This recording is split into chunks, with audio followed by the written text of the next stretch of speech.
Welcome to Sleepy Time Stories. Hey, dear friends. Imagine hiking through the Rocky Mountains, surrounded by towering peaks, ancient forests, and miles of untouched wilderness. Now imagine that beneath your feet, hidden deep inside the mountains, there may be a vast network of mysterious tunnels. Passageways so strange that they have inspired explorers, miners, and researchers for generations. Some say these tunnels were carved by nature. Others believe they could be the remains of something far older and far more mysterious. Over the past century, stories have surfaced of sealed entrances, unexplained underground chambers, strange maps, and tunnels that seem to stretch for miles before disappearing without a trace. Some accounts are well documented, while others remain local legends that continue to fuel speculation. So what's the truth? Are these simply forgotten mining tunnels? Natural cave systems? Or could there be a hidden chapter in North American history buried beneath the Rocky Mountains? In this documentary, we'll separate documented evidence from myth, examine the most intriguing discoveries, and explore why the mystery of the hidden tunnel network continues to capture people's imagination. Before starting the story, like and subscribe to my channel for more stories. Now start the story. Let's journey beneath the Rocky Mountains, where every tunnel raises a new question, and every answer leads to an even greater mystery. Beneath the towering, ancient peaks of the Rocky Mountains, there is something that history books have never mentioned. You won't find it in any textbook from your childhood, nor in any documentary a teacher might have wheeled into the classroom on a metal cart. Hidden deep below those age-old summits, buried under miles of granite, limestone, and sandstone that have been layered over hundreds of millions of years, there are passages, not natural fissures, but carved ones. They are passages that, according to the accepted story of who lived in North America before European settlers arrived, simply should not exist. And the deeper researchers push, the stranger the picture becomes.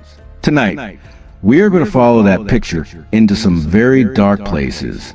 I suspect by the end of this, you will start to understand why certain people in comfortable institutions would prefer that none of this was ever discussed out loud. If you are listening to this to fall asleep, that is precisely the reason I make these videos. Maybe subscribe, and let me know where you are right now and what time it is. Let's start with something simple, almost embarrassingly simple. Because the best mysteries always begin that way, with a hole in the ground.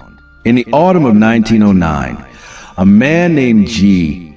Kincaid was floating down the Colorado River in a wooden boat. He was a prospector, the kind of man who spent more time alone in the canyon country than he did in towns. He possessed that particular quality that long solitude gives certain people, a patience for noticing things others simply walk past. He had floated this stretch of the river before.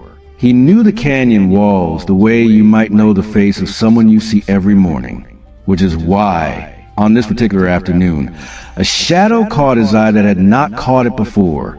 High up on the canyon wall, perhaps 100 feet above the waterline, there was an opening, not a natural cave mouth. Those have a randomness to them, a ragged quality that speaks of erosion and accident. This opening was different.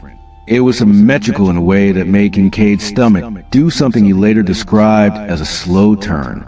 He beached his boat, he found a way up, and what he entered.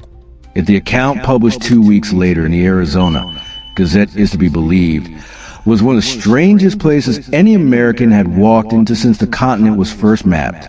The passage extended further back than his torch could illuminate. The walls were not rough.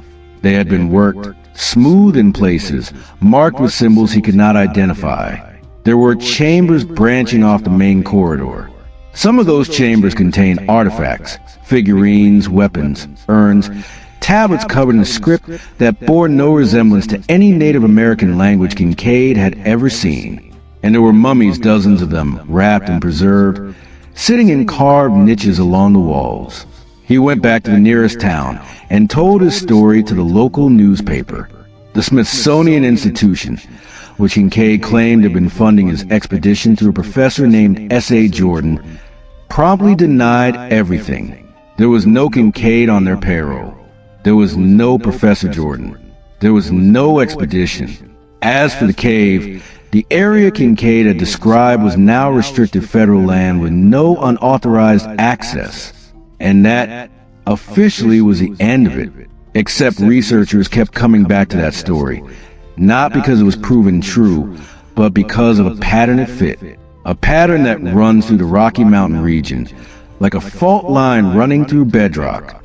Account of passages, subterranean chambers, and carved tunnels appearing again and again across a geography stretching from the Colorado Plateau up through Wyoming into Montana, threading to the spine of the continent. The question that nobody in the mainstream wants to seriously ask is this: what if some of those passages are real? What if something was built beneath these mountains long before anyone we know of had the means or the motive to build it? And what if the reason we don't know about it isn't because it doesn't exist, but because the people who would tell us have spent a very long time making sure we never find out? To even begin answering that question, you need to understand something about the Rocky Mountains themselves. Not the tourist brochure version, not the scenic overlook version, but the geological version. Because geology is where the story begins to get genuinely strange. The Rockies are old. When people say that casually, they tend to imagine a few thousand years, maybe 10,000, going back to the last ice age. The reality is almost incomprehensible.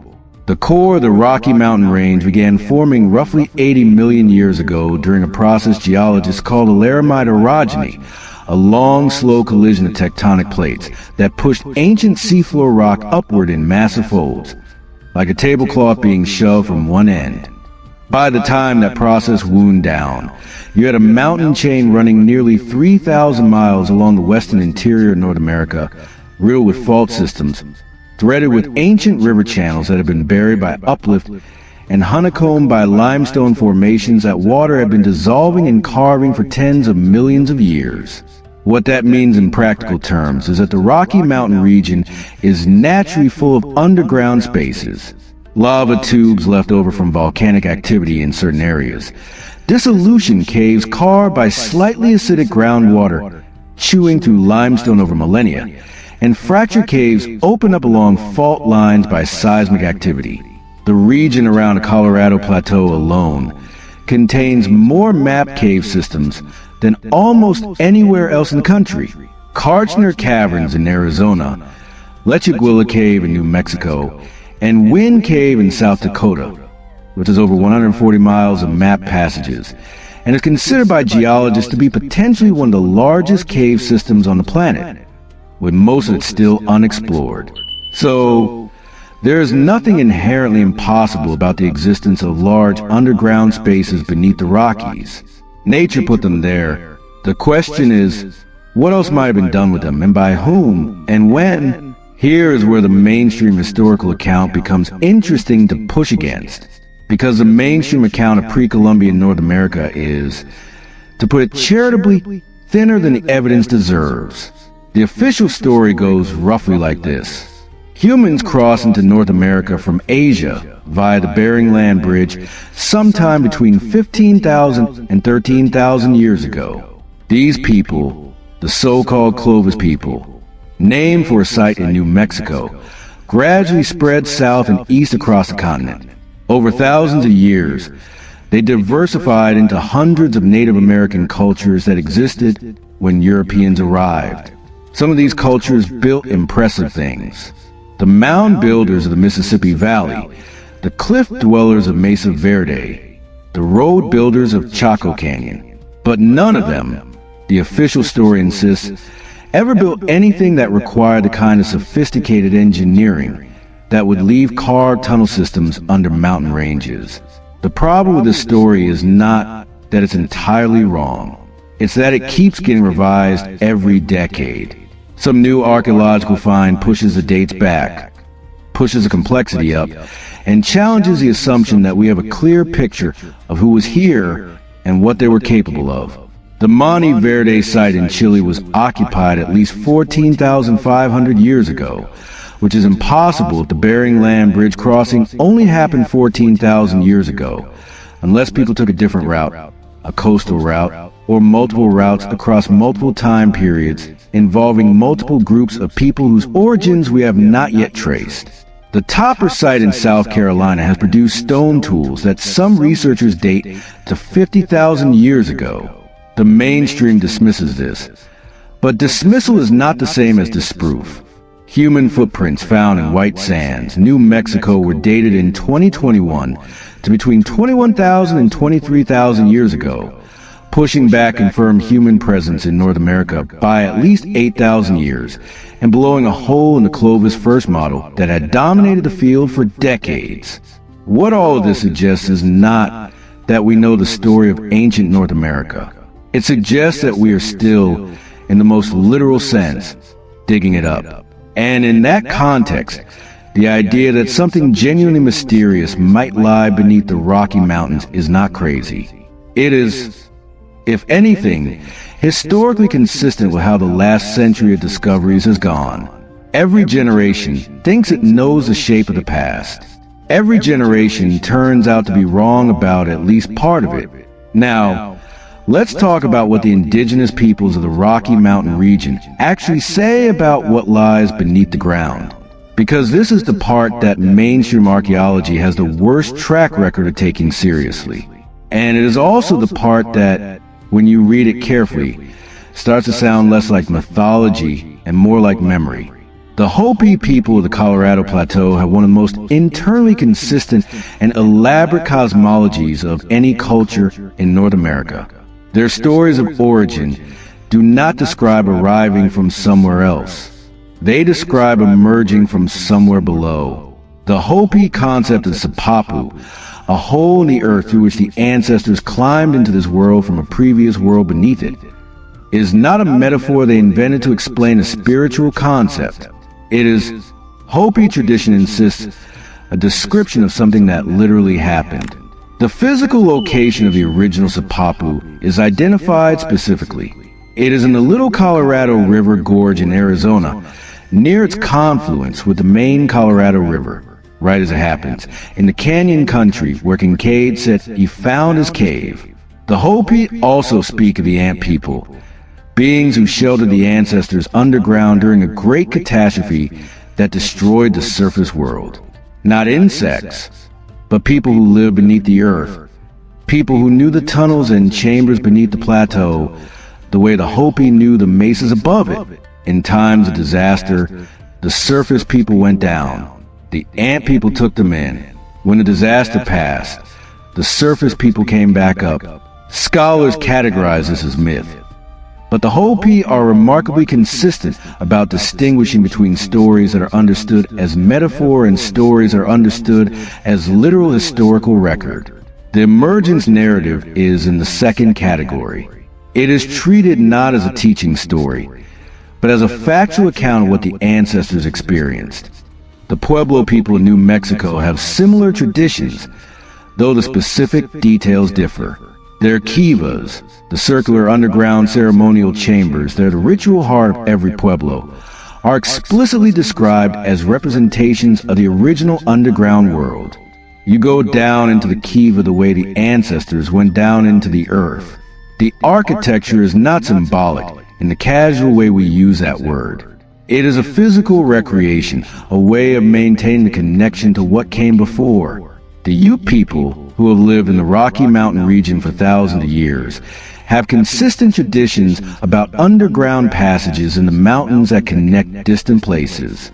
Their word for certain mountain ranges translates roughly as the hollow ones.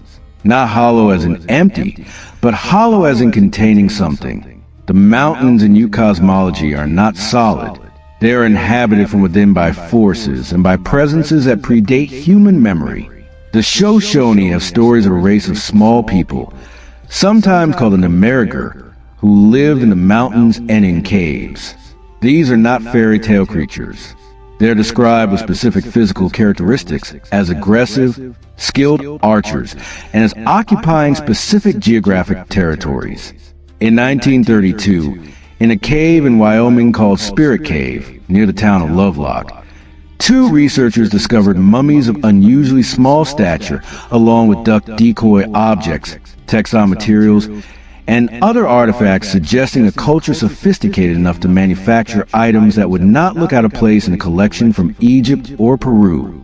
The mummies were initially dated to around 2,000 years old, but later carbon dating suggested they were significantly older. Some of the finds from similar caves in Nevada were dated to nearly 9,000 years ago. The researchers who found them noted that the physical characteristics of the remains did not match the skeletal profile of any known Native American group. Nobody seriously followed up on that. The Northern Cheyenne have a tradition about a race of people they call the tunnel makers in some translations. Beings who preceded the Cheyenne in the region and who carved passages through and beneath the mountains. These passages were not mines. They were roads.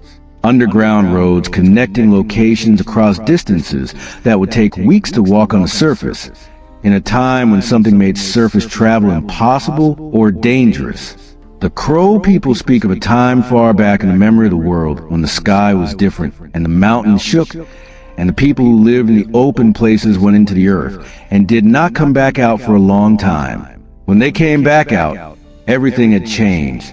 The world above was not the world they had left. You can read all of these traditions as poetic elaborations of natural events. Volcanic eruptions, earthquakes, floods. That interpretation is available, and it is not wrong to consider it. But there is a difference between explaining away a tradition and actually understanding it. And when you look at the specific, consistent, geographically anchored nature of these accounts, when you notice that they cluster precisely in the mountain and canyon regions where the geology makes large underground spaces most plausible, the poetic elaboration explanation starts to feel like convenience rather than a conclusion. Something happened in the Rocky Mountain region, something that left a mark deep enough in the cultural memory of multiple distinct peoples that it survived thousands of years of transmission. The shapes of that memory, the underground chambers, the tunnel systems, the beings who lived below, the catastrophe that drove people down and held them there. These shapes are too consistent across too many unrelated cultures to be coincidental invention, which brings us to the physical evidence. And here is where the conversation gets genuinely uncomfortable for the official record. In 1911, miners working a guano extraction operation in a cave in Lovelock, Nevada, which is at the western edge of the Great Basin adjacent to the Rocky Mountain region, found a trove of artifacts buried under several feet of accumulated bat droppings. What they found was astonishing. Thousands of duck decoys made from tule reeds, still intact after thousands of years in the dry cave environment. Baskets, textiles, tools, and something else entirely. The remains of individuals who were not, by any measure, typical of the populations archaeologists associated with the region at that time. Some of the remains showed red hair. Some showed a physical stature significantly larger than average for the period. The bones of at least one individual suggested a height of over 6 feet at a time, and in a region where the average male height was significantly shorter. Artifacts found alongside these remains included carvings with geometric patterns that bore a disturbing resemblance to designs found in cultures across the Pacific and even in ancient Egypt. The archaeologists who examined the site in subsequent decades produced careful, measured reports. They noted the anomalies, they cataloged them, and then they filed them away in the archives of the Smithsonian Institution and Nevada State Museum, where many of them remain.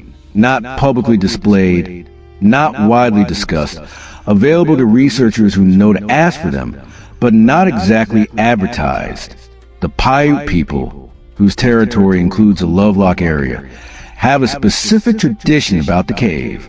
They call the beings whose remains were found there the Ctsh, red hair cannibals, giants who terrorized the Basin people until the Basin people drove them into a cave and set fire to the brush pile at the entrance.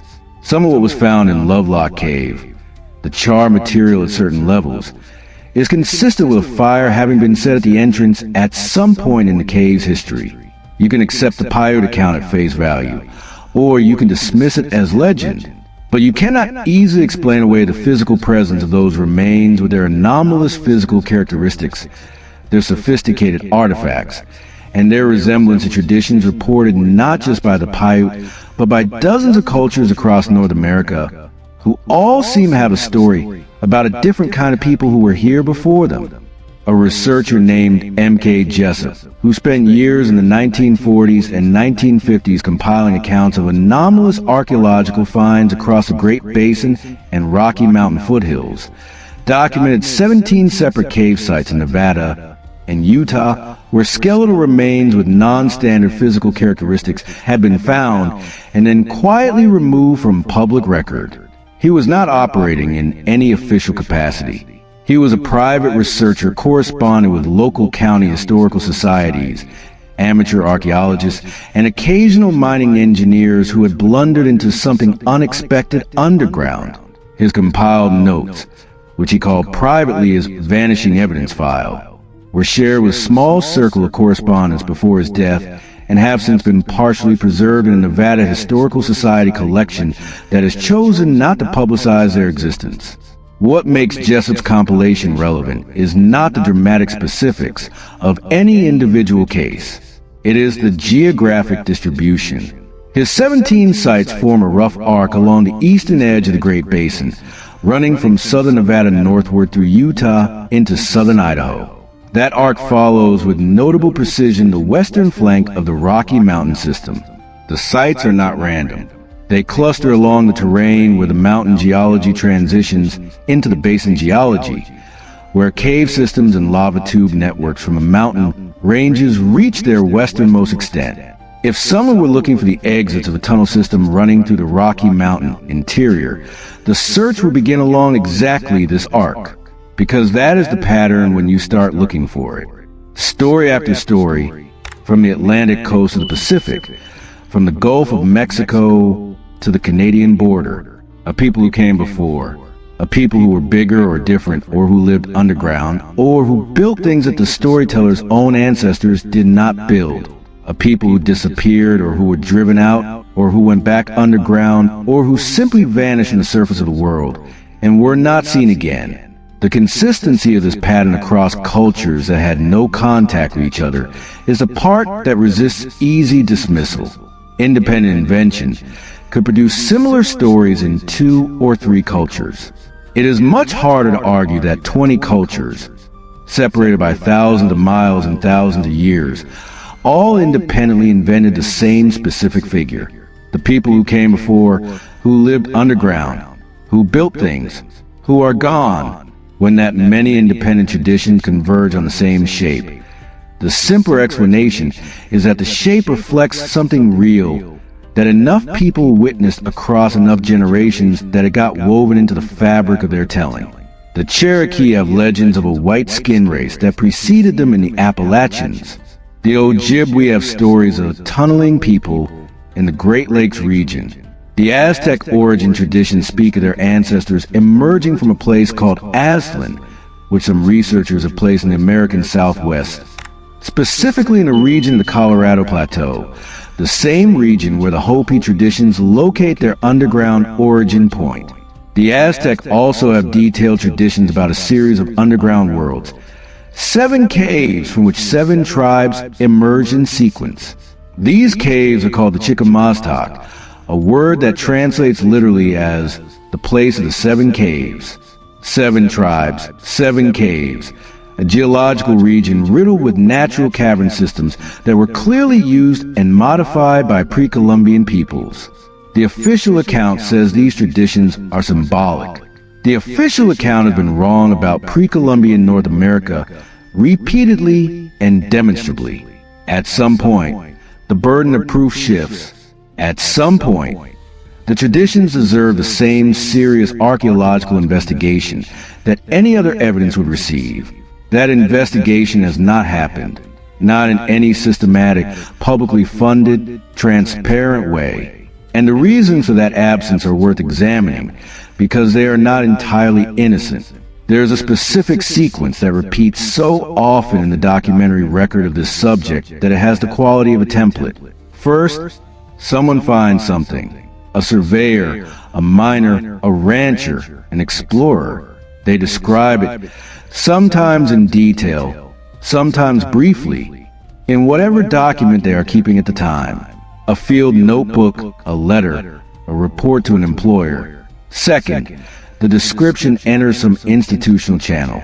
A government archive, a historical society, a university collection. Third, the trail goes cold. Follow-up investigations are proposed and not funded, or funded and not reported, or reported and not published, or published in venues so obscure that the finding effectively disappears from accessible discourse.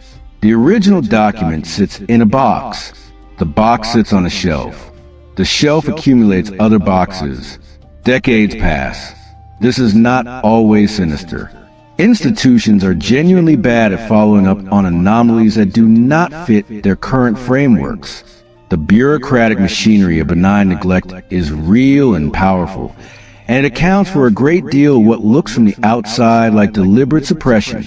But benign neglect does not explain the cases where access is actively refused, where classification is applied to geological survey reports, where permit applications for specific sites are denied year after year for reasons that shift depending on which reason was rejected last time. Benign neglect is passive. Some of what the documentary record shows is not passive. It is active management of what gets found and what gets known. The history of American archaeology is in parts a history of deliberate suppression. This is not a conspiracy theory. It is a documented institutional reality, and some of the documentation is remarkably candid. In 1881, John Wesley Powell, the first director of the Bureau of American Ethnology, issued what became known among researchers as the Mound Builder Myth Edict. For decades before Powell's time, there had been serious academic debate about who built the enormous earthwork mounds that dotted the Mississippi and Ohio valleys. Some researchers argued, based on the scale and sophistication of construction, that the mounds had been built by a culture more advanced than the Native American tribes present in the region when Europeans arrived. Powell essentially ended that debate by decree. The mounds were built by the ancestors of the existing tribes. The idea that any other builders were involved was, by institutional fiat, off the table. The problem is that the evidence has never been clean. Specific mound sites contain artifacts from multiple distinct cultural horizons. Some mounds were clearly built in stages over hundreds of years by different hands. Some contain remains with physical characteristics that do not match the skeletal profiles of the tribes living nearby when the sites were excavated. Powell's edict did not resolve these questions. It suppressed them. The Smithsonian Institution, which became the primary repository for Native American archaeological finds in the late 19th and early 20th centuries, has been the subject of recurring allegations from researchers who claim that anomalous materials, remains with unusual physical characteristics, artifacts suggesting cultural connections not sanctioned by the official narrative, were quietly removed from public display and buried in storage. These allegations are difficult to verify because the Smithsonian stored collections are vast, imperfectly cataloged, and not fully accessible to independent researchers. In 1991, the Native American Grave Protection and Repatriation Act was passed, requiring institutions to return Native American remains to descending communities. This was, in terms of basic human dignity and respect for indigenous peoples, entirely right and appropriate. But one of its practical effects was to remove the most anomalous of those remains from the possibility of further scientific study before modern genetic and analytical techniques could be fully applied to them. Some researchers have noted with measured discomfort that the timing was convenient for those who preferred that the anomalies remain unexamined. The Kennewick Man case brought this tension to national attention. In 1996, a nearly complete skeleton was found eroding out of a riverbank in Washington state. The remains were dated to approximately 9,000 years ago. The physical characteristics of the skull, examined by James Chatters, The forensic anthropologists who first analyzed the remains were described as not matching any modern Native American group. Some features suggested affinities with populations from South Asia or even Europe.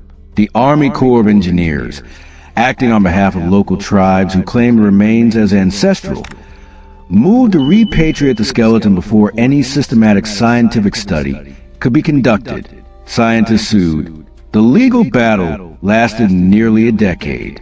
During that time, the remains were stored under federal custody and largely inaccessible. When scientists were finally granted limited access, the DNA analysis they eventually conducted suggested complex ancestry that did not fit neatly into any single origin narrative. Kennewick Man was eventually repatriated and reinterred in 2017, his secrets largely intact. The point here is not that the tribal claims to those remains were wrong. It is that a pattern exists. Every time a find threatens to complicate the official narrative of who was in North America, and when institutional forces intervene to minimize the complications, sometimes those forces are acting from genuine scientific conservatism, sometimes from political calculation, sometimes from something that looks from the outside uncomfortably like deliberate management of the historical record. Against this background, let's return to the tunnels, because the tunnels are not just a fringe theory. They are something that keeps emerging from the historical and archaeological record, regardless of how many times they are officially dismissed. In 1934, the Los Angeles Times ran a story about a mining engineer named G. Warren Shufelt, who claimed to have used a device of his own invention, a kind of radio-based underground surveying tool, to locate a network of tunnels beneath the streets of Los Angeles. These tunnels, he claimed, extended deep into ground and connected a series of chamber rooms arranged in a pattern he described as resembling a lizard. He had gone to the Los Angeles municipal government with his findings. He had received permission to drill. He had found, at depth, what appeared to be ceilings of rooms. The Los Angeles Star ran a companion story in which a Hopi chief named Little Greenleaf provided a traditional account of exactly such tunnels, built by a race of people called the Lizard People 5,000 years ago as shelter against a predicted catastrophe. Shufelt drilled his shaft. Then the project stopped. The permissions were revoked. The shaft was filled in, and the story was filed away as an eccentric episode in Depression-era Los Angeles. But here is the thing. The geology of the Los Angeles basin is in places genuinely honeycombed. The La Brea tar pits are a surface expression of underground hydrocarbon deposits that permeate the subsurface geology of the region. There are documented natural tunnels and lava tubes in the broader Southern California and Mojave region. And the indigenous peoples of that area, the Tongva and the Kauai and others, all have traditions of underground chambers and passages that their ancestors knew and used. Was Shufelt a crank? Possibly. But even a crank can accidentally point at something real. In 1963, a researcher named Harold Wilkins published a book that compiled account of tunnels and underground systems stretching from Mexico up through Central America and into the American Southwest. Wilkins was not a credentialed archaeologist. He was a writer with a weakness for dramatic framing. But buried in his book were accounts sourced from local indigenous informants, from Spanish colonial-era documents, and from the journals of 19th century explorers, all describing tunnel systems of significant extent beneath the mountain ranges of Central and North America. The Spanish conquistadors, it is worth noting, were obsessed with the idea of underground treasure chambers beneath the mountains of the American Southwest and Mexico. They heard about these places from indigenous informants repeatedly and consistently. Some researchers have interpreted this as the Spanish projecting their own obsession with gold onto indigenous storytelling. But others have noted that the Spanish accounts are specific enough, geographically anchored enough, and consistent enough across independent sources to suggest they were receiving real information about real places. Hernando de Larcon, who sailed up the Colorado River in 1540 as part of the Coronado expedition, recorded detailed accounts from local indigenous people about a great underground network beneath the canyon country. He was told that this network had been made by a people who preceded the current inhabitants, and that it extended for distances he could not verify, but that his informants described in terms suggesting several days walking underground. What Alarcon recorded in his ship's log goes further than most secondary accounts acknowledge. He did not receive vague reports of tunnels. He received specific directions. A description of a rock face with a distinctive dark staining pattern marking an entrance. Instructions that the entrance required knowing which stones to move and in what order, described with a casual specificity of someone explaining how to open a familiar door. Alarcon did not go. He noted the directions and kept sailing. Whether those directions are still accurate, whether the dark stained rock face is still there, is entirely open. Nobody has gone looking with those directions in hand. The relevant section of his log has been translated into English exactly once, in a 1940 academic paper that is not widely cited. The full original is in Seville, in a 16th century hand requiring specialist training to read. This is representative of a broader problem with the Spanish documentary record. The sources exist. They require specialist languages and skills to access, and researchers with those skills have largely been focused elsewhere. Francisco Vázquez de Coronado himself, seeking the legendary 7 cities of Cibola, received accounts from indigenous guides that describe not just cities of gold on the surface, but cities beneath the earth. The Zuni people, whose ancestors Coronado encountered, have oral traditions about underground habitations and tunnel systems in the canyon country that are detailed enough to include directions to specific entrances. The Jesuit missionaries who followed the conquistadors into the southwest were, as a group, unusually careful documentarians. They were educated men trained in systematic observation, and several of them record accounts of underground spaces and carved passages that they personally investigated or were shown by indigenous informants. Father Eusebio Kino, who worked extensively in what is now southern Arizona in the late 17th century, wrote in his journals about being shown an entrance to an underground passage by a Pima guide. The passage, he wrote, was not natural. The walls had been dressed. There were marks on the walls he could not interpret. He did not enter far. He noted the location in his journals. Nobody has gone looking for that location with modern tools, but it is in the journals of 19th century army surveyors and geologists that the most interesting accounts accumulate, because these men were doing systematic work across the Rocky Mountain region at exactly the period when its geology was first being mapped for scientific purposes. And several of them recorded, in the dry, matter-of-fact language of professional surveyors, encounters with underground spaces that should not have existed. John Strong Newberry, who traveled to the Colorado Plateau with Lieutenant Joseph Ives in 1857, described passages he observed in canyon walls that showed clear evidence of human modification. He was a geologist. He knew the difference between natural erosion and worked stone. He noted the passages in his report and suggested they warranted investigation. No investigation followed. Clarence Dutton, whose geological survey of the Grand Canyon region in the 1880s is still considered a landmark document, observed multiple instances of what he described as artificially enhanced natural formations in the canyon walls. Places where natural fissures appear to have been deliberately widened and extended by human hands. Dutton was meticulous. He was not given to speculation. His notes on these observations are brief and careful, which makes them more, rather than less, significant. He saw something.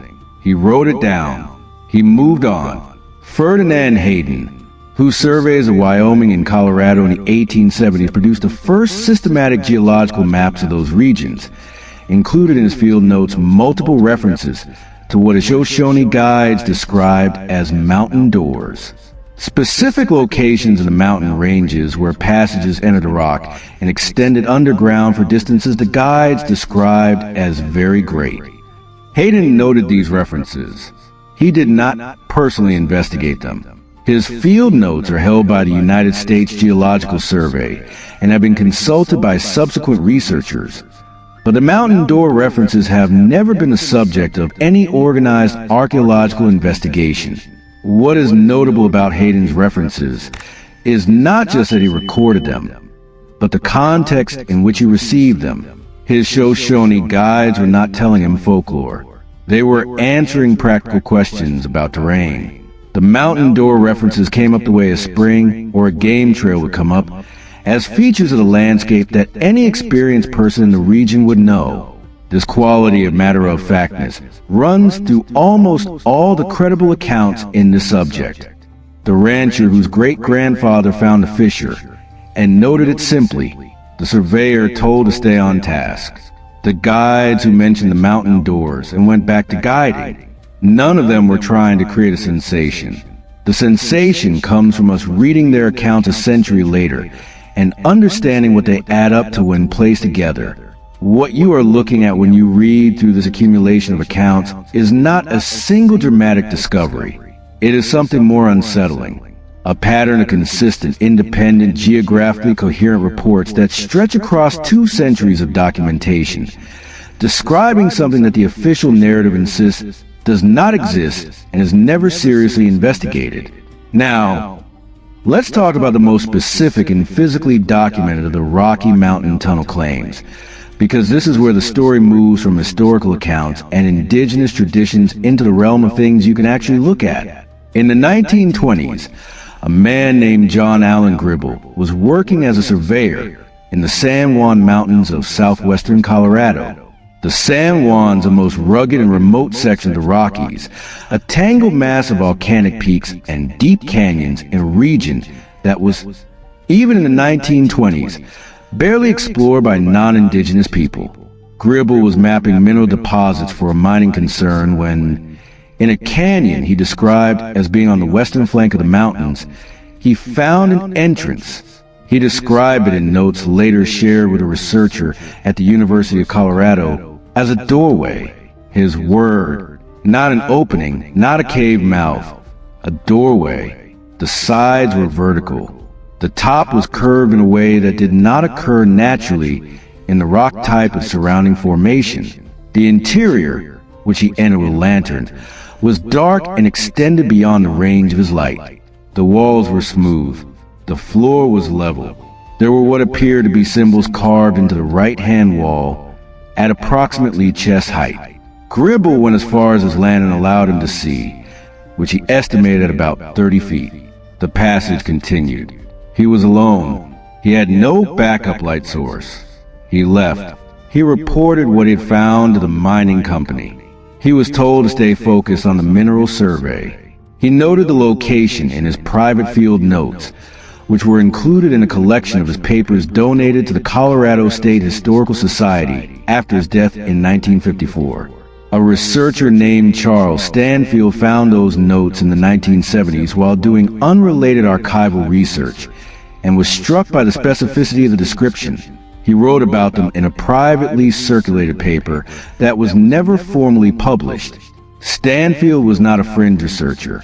He was a historian of the American West who had spent his career with primary sources, and his assessment of Gribble's notes was that the description had the character of an honest field observation. His reasoning was specific. Gribble described the symbols as something he could not identify or interpret, which is the opposite of what an inventor would do. An inventor gives the symbols meaning. A man reporting what he actually saw says exactly what Gribble said, that they were there and that he did not know what they were. The San Juan Mountains, where Gribble was working, are geologically among the most complex terrain in the Rockies. A heavily mineralized volcanic range threaded with hydrothermal veins and fault systems, creating natural underground spaces throughout. Miners working the San Juans through the late 19th and early 20th centuries occasionally broke into natural chambers never touched by any previous operation, documented in mining company records held by the Colorado State Archives. In most cases, the chambers were noted, assessed for mineral value, and sealed off. Whether Gribble's doorway still exists, whether anyone has found it since, whether the location is precise enough to relocate. These are open questions. His notes exist. His description reads as honest field observation. In the 1940s, a geologist working for the United States Bureau of Reclamation, which was doing preliminary surveys for what would become the series of dams on the Colorado River system, filed a report that has been partially declassified and is available through FOIA requests, though with significant redactions. The unredacted portions of the report describe a discovery in a canyon formation in southeastern Utah of what the geologist described as an artificial passage of undetermined origin and extent that intersected with a natural cave system he was mapping. The geologist noted that the artificial passage, which he estimated as being approximately 8 feet wide and 7 feet high, showed evidence of excavation technique inconsistent with any known pre-Columbian tool technology. The walls had been dressed with a regularity and flatness that he could not explain by simple stone tool abrasion.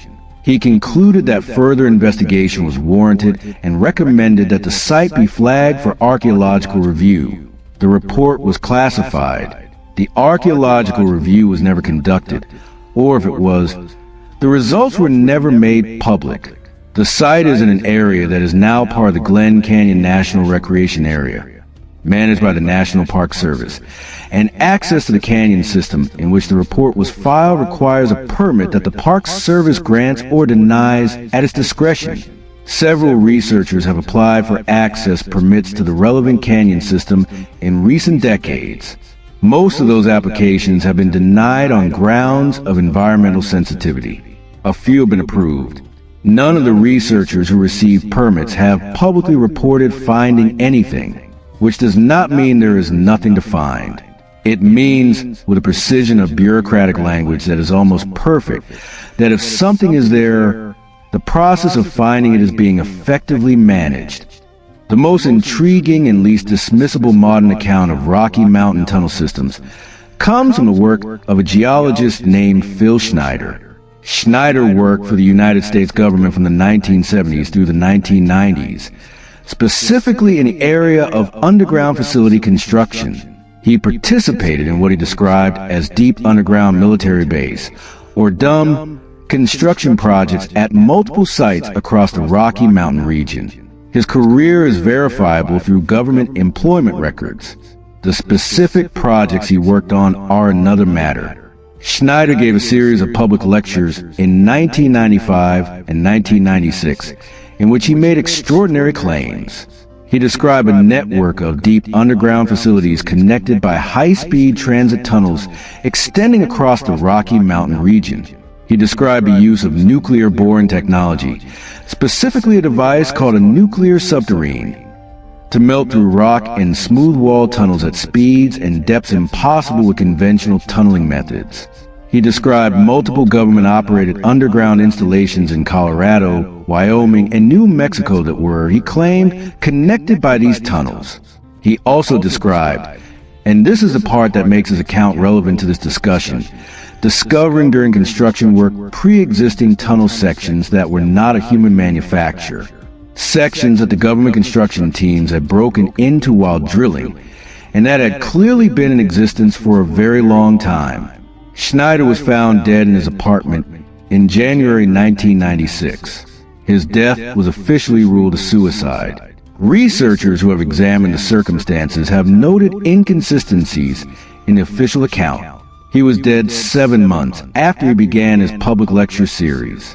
Whether Schneider was telling the truth, whether he was delusional, whether he was a disinformation asset deliberately muddying the waters of genuine inquiry, these are questions without clean answers.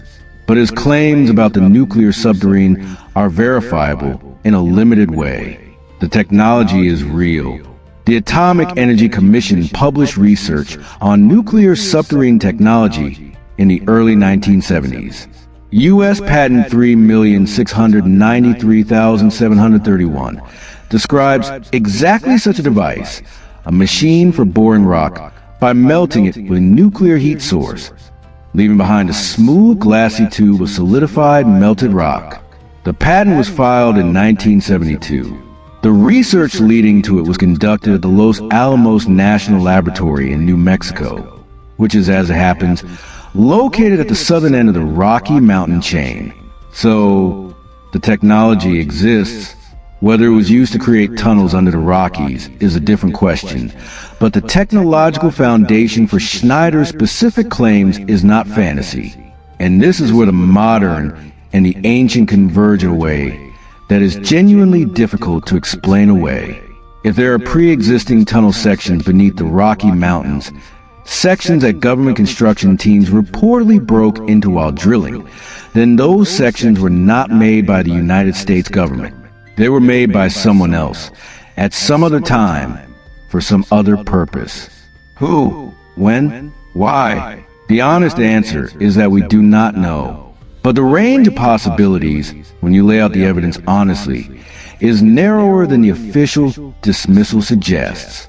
Let's start with what we know about the known pre-Columbian cultures of the Rocky Mountain region, because even the mainstream archaeological record, conservatively interpreted, points toward a level of cultural sophistication that does not fit the standard primitive hunter-gatherer narrative.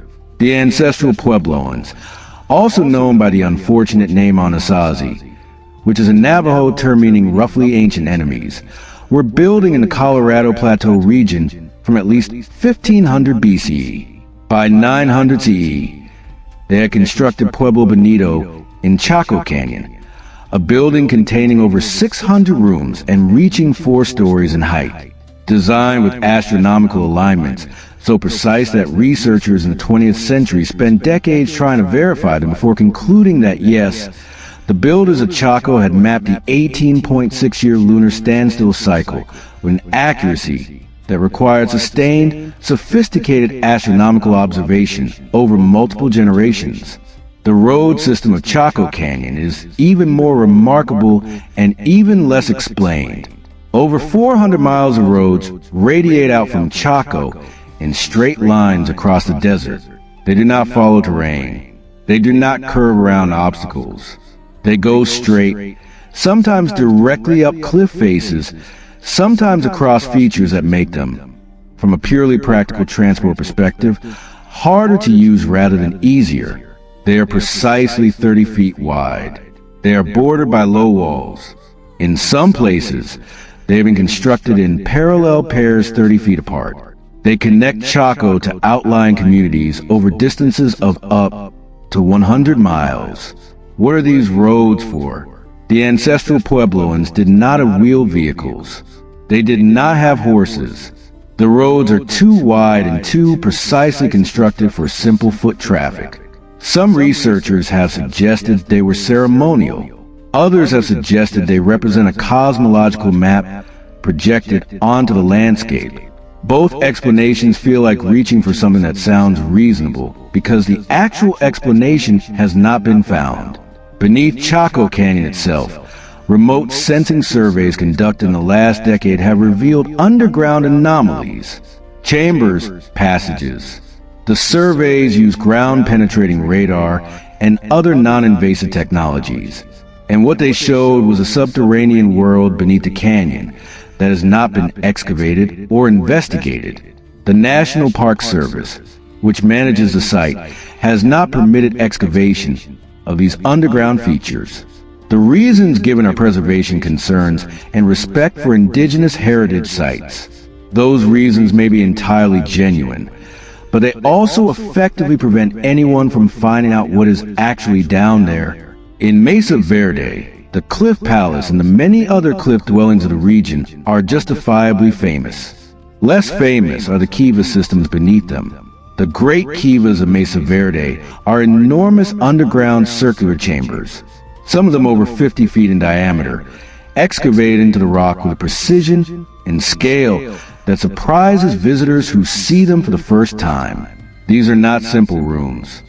They are architectural statements built with knowledge of acoustic properties and structural engineering that allowed them to stand intact for centuries. The passages connecting some of the cliff dwellings are less well documented than the dwellings themselves, but they are present, narrow, sometimes only shoulder width, sometimes requiring crawling. They connect chambers and rooms across the face of the cliff, and in some cases extend into the cliff itself, disappearing into darkness that the standard guided tours do not follow. Some of these passages have been gated off. The official explanation is safety. Some researchers have suggested that what lies beyond those gates has not been fully documented.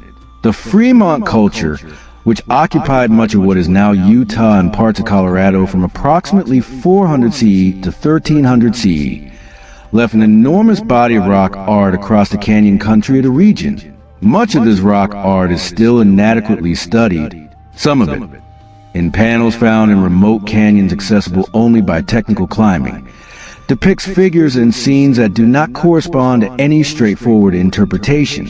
Figures with geometric bodies, figures emerging from or descending into ground, figures surrounded by what appear to be tunnels or passages. The Fremont were not, as far as the mainstream record shows, a tunnel-building culture, but their art suggests that tunnels, or the idea of tunnels, held a significant place in their symbolic world.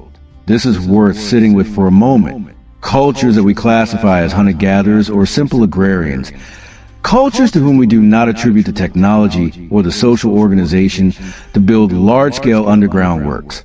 These cultures consistently depict underground worlds, underground passages, and underground beings in their art and their mythology. If their traditions are purely invented, why does the invention take this specific form over and over across thousands of miles and thousands of years? The simplest explanation for why people consistently describe tunnels is that they have seen tunnels. Let's push further north, because the Rocky Mountain Tunnel question is not limited to the Colorado Plateau. The same pattern of accounts and anomalies continues up through the spine of the continent. In Wyoming, the area around what is now Yellowstone National Park has a geological history so extreme that it qualifies as one of the most volcanically active regions on Earth. The Yellowstone caldera is a supervolcano that has erupted catastrophically at least 3 times in the last 2 million years. Between eruptions, the region is a landscape of geothermal activity, lava tubes, and subsurface geological complexity that makes the kind of extensive natural underground spaces described in indigenous traditions not just plausible, but inevitable. The Shoshone and Bannock peoples who inhabited the Yellowstone region described it, in accounts recorded by early explorers and missionaries, as a place of underground powers, not metaphorically, but literally. Their traditions describe passages in the mountains surrounding the caldera through which the underground fire could be accessed, through which beings who lived in the volcanic regions came and went. These traditions were recorded in the mid-19th century and largely dismissed as imaginative expressions of people trying to explain geothermal phenomena. But some of the specific passage locations described in these traditions, when matched against modern geological maps, correspond to real features of the subsurface geology, lava tubes and volcanic conduit systems that could have been accessible at various points in the region's geological history. The Crow people, whose territory bordered Shoshone, have traditions about specific mountain ranges in Wyoming and Montana that they describe as containing the Old One's work, meaning passage systems carved before the memory of any living people. The Bighorn Mountains in north-central Wyoming are cited in these traditions as particularly significant. The medicine wheel on the Bighorn summit, which is over 70 feet in diameter and aligns with multiple astronomical phenomena, is the most famous evidence that the Bighorns were treated as a sacred site by pre-Columbian peoples. Less famous are accounts from early surveyors and trappers of passage openings in the lower flanks of the mountains. Openings that indigenous guides identified as entrances to the Old One's roads. In Montana, the Blackfoot Confederacy has traditions about the Rocky Mountain front, the dramatic eastern face of the Rockies where they rise abruptly from the Great Plains, as a place where the mountains open up at certain points and passages lead deep into the interior of the range.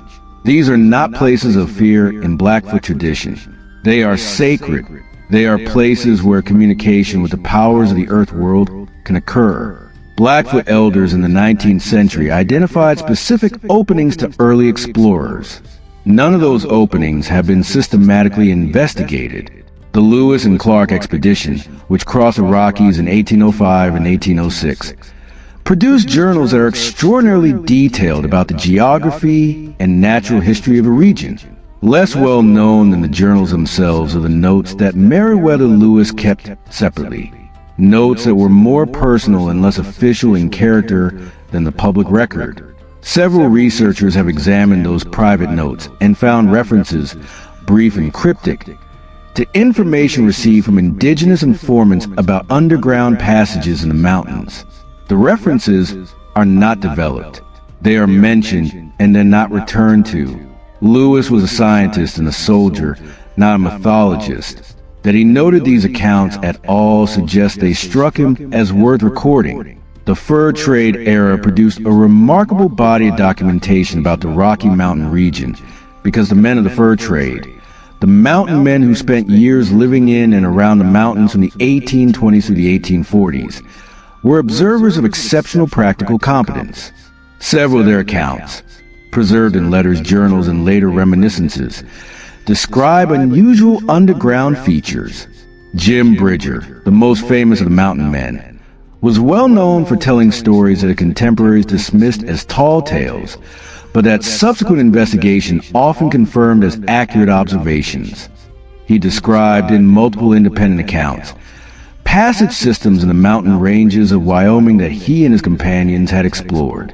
He described these passages as not natural. He had spent enough time in natural caves to know the difference.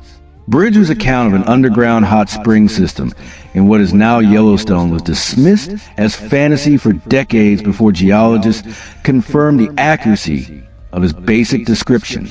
His accounts of passage systems in the Bighorns have never been confirmed, but his track record for accurate observation of unusual geological features suggests they should not be dismissed simply because they have not yet been confirmed. By the time we reach the 20th century, the documentary record for Rocky Mountain tunnels becomes simultaneously richer and more opaque. Richer because there are more observers, more instruments, more technology for detecting subsurface features. More opaque because the institutional machinery for managing inconvenient discoveries is also better developed. The development of the nuclear weapons program in the 1940s brought an intense focus of geological expertise to the Rocky Mountain region, specifically to the areas around Los Alamos in New Mexico and later the Rocky Flats facility in Colorado. The geologists who did site surveys for these facilities were doing work that required deep knowledge of subsurface geology, and some of them filed reports that have been partially declassified through the decades since. In those reports, among the routine assessments of rock type and aquifer locations and seismic risk, there are occasional references to anomalous features, cavities at depth that do not match the expected geology, passages that appear in seismic survey data where no passages should be, sections of the subsurface where acoustic readings suggest hollowness that cannot be explained by known geological processes. The references are always brief. They are never followed up in the declassified portions of the documents. Whether they are followed up in the portions that remain classified is impossible to know without access to those materials. The Cold War brought another layer of underground activity to the Rockies, both literally and in terms of documentation.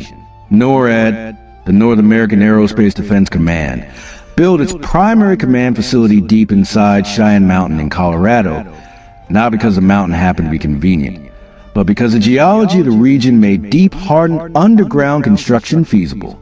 The NORAD facility, which is officially described as a human-constructed underground complex, has been the subject of persistent claims by researchers who note that the original geological surveys of the mountain showed pre-existing cavities that were incorporated into facility design rather than drilled from scratch.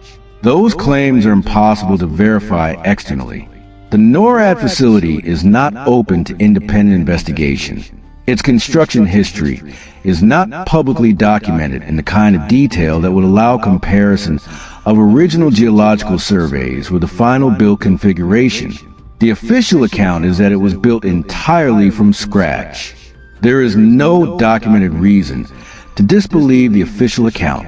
There is also no way to confirm it. The broader pattern of underground military and government activity in the Rocky Mountain region during the Cold War is not secret. It is documented. Multiple deep underground facilities were constructed throughout the region. Some of them are publicly known. NORAD in Cheyenne Mountain, the Mount Pony Communications Center in Virginia, which is outside the Rockies but part of the same network. The Alternate Joint Communications Center at site are in Pennsylvania. These are facilities whose existence is acknowledged. They were built on the rational basis that, in a nuclear war, the continuity of government required underground installations. The questions researchers have raised are these. Why were some of these facilities built in the specific locations where they were built, rather than in locations that might have been geologically simpler or more logistically convenient? Why do some of the construction contracts from the 1950s and 1960s describe the work as modification and enhancement rather than construction from scratch? Why do indigenous traditions in specific areas where these facilities were built consistently describe pre-existing underground features at those locations? The answers to these questions are not publicly available. The people who would know them, the geologists and engineers who did the actual construction work, are bound by security clearances that do not expire. Several of them have spoken to researchers off the record. What they have said, filtered through researcher accounts that cannot be verified independently, is consistent with the thesis that some of these facilities were built in locations that were chosen at least in part because pre-existing underground features made construction easier or provided a foundation to work from. This is not proof, but it is a thread, and threads, when you follow them carefully, have a way of leading somewhere. Let's talk about Dulce, because any serious examination of the Rocky Mountain Tunnel question eventually arrives at Dulce, New Mexico. And at that point, the discussion becomes strange in a new and different way. Dulce is a small town on the Jicarilla Apache Reservation in northern New Mexico, near the Colorado border.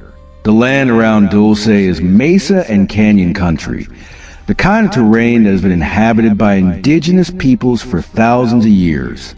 In the 1970s and 1980s, the area around Dulce became the subject of an extraordinary wave of anomalous cattle mutilation reports. Animals found dead with surgical precision, organs removed, blood drained, with no tracks, no signs of predator activity, no conventional explanation. Cattle mutilations are a phenomenon that deserves its own extended treatment. For now, the relevant point is that the Dulce area became, as a result of these reports, a focus of investigation by both official and unofficial researchers. Among the claims that emerged from that investigation was the assertion that beneath the Archuleta Mesa, a flat-top plateau just north of Dulce, there was a large underground installation, an installation that had not been built by any publicly acknowledged government program. Paul Benowitz, a physicist who lived in Albuquerque and who became obsessed with the Dulce claims in the early 1980s, documented his investigation extensively before suffering what his supporters described as a nervous breakdown induced by deliberate disinformation and harassment by government intelligence agencies. His story is genuinely tragic and genuinely murky, because Benowitz was either a man who stumbled onto something real and was destroyed for it, or a man who was deliberately fed false information as part of a government disinformation program, and whose unraveling was the intended result, or some combination of both. The disinformation angle has been partially confirmed. Former Air Force Office of Special Investigations Officer Richard Doty has acknowledged in recorded interviews that he participated in a program to feed Benowitz false information. Why a false information program would be needed if there was nothing real at Dulce is a question that Doty's acknowledgement raises without answering. What makes Dulce relevant to the broader Rocky Mountain Tunnel discussion is not the most extreme version of the claims made about it.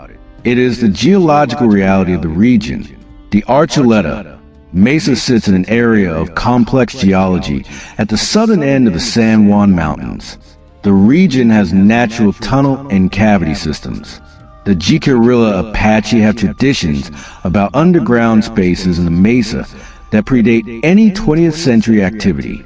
A geological survey of the area conducted by the USGS in the 1960s noted subsurface anomalies that were described in the report as warranting further investigation. That investigation, if it occurred, is not part of the public record. The most that can be said about Dulce with honest confidence is this: something unusual has been going on in that area for decades in terms of the documented anomalies and the documented government interest. What exactly that something is remains unclear. The most extreme claims of vast underground installation with strange inhabitants are not supported by any physical evidence that has been made publicly available. The more modest claim that something underground in that area has attracted unusual government attention is consistent with the documented record. What Dulce represents in the context of this discussion is a location where the threads of the Rocky Mountain Tunnel question converge. The indigenous traditions, the geological anomalies, the documented government interest, the pattern of suppression and dismissal. All of these elements appear in concentrated form in the Dulce area. Whether that concentration reflects the presence of something real, or whether it reflects a particular intensity with which certain researchers have focused on one location, is a question that the available evidence cannot resolve. But let us pull back from the specific and return to the general pattern, because the pattern is ultimately what this is about. Across the Rocky Mountain region, from the Colorado Plateau north through Wyoming and Montana, extending into the southern reaches of Canada, there is a consistent body of evidence that something exists underground that the official narrative has not accounted for. The evidence takes multiple forms. Indigenous traditions, geographically specific and internally consistent, describing passage systems and underground spaces. Historical accounts from explorers, surveyors, and investigators, extending from the Spanish colonial period to the 20th century, describing anomalous underground features. Geological survey data, partially classified, describing subsurface anomalies that cannot be explained by known geological processes, and a pattern of institutional response to this evidence that, across multiple generations and multiple specific incidents, follows a consistent template: initial documentation, subsequent suppression, effective management of access. None of this constitutes proof. The honest position is that the existence of pre-Columbian tunnel systems beneath the Rocky Mountains is unproven. The evidence for it is significant, but not conclusive. The obstacles to resolving question one way or the other are substantial, and in many cases appear to be deliberately maintained. What makes this more than just another unsolved mystery is the scale of the pattern. Individual anomalies can be explained away. Individual accounts can be dismissed. Individual classification decisions can be attributed to bureaucratic routine. But when the same pattern, indigenous traditions describing tunnels, historical accounts of anomalous underground features, geological anomalies and survey data, institutional suppression of investigation, recurs across a geographic area spanning several hundred miles and a time period spanning several centuries, the cumulative weight of that pattern becomes difficult to explain by accident or coincidence. Something is under those mountains.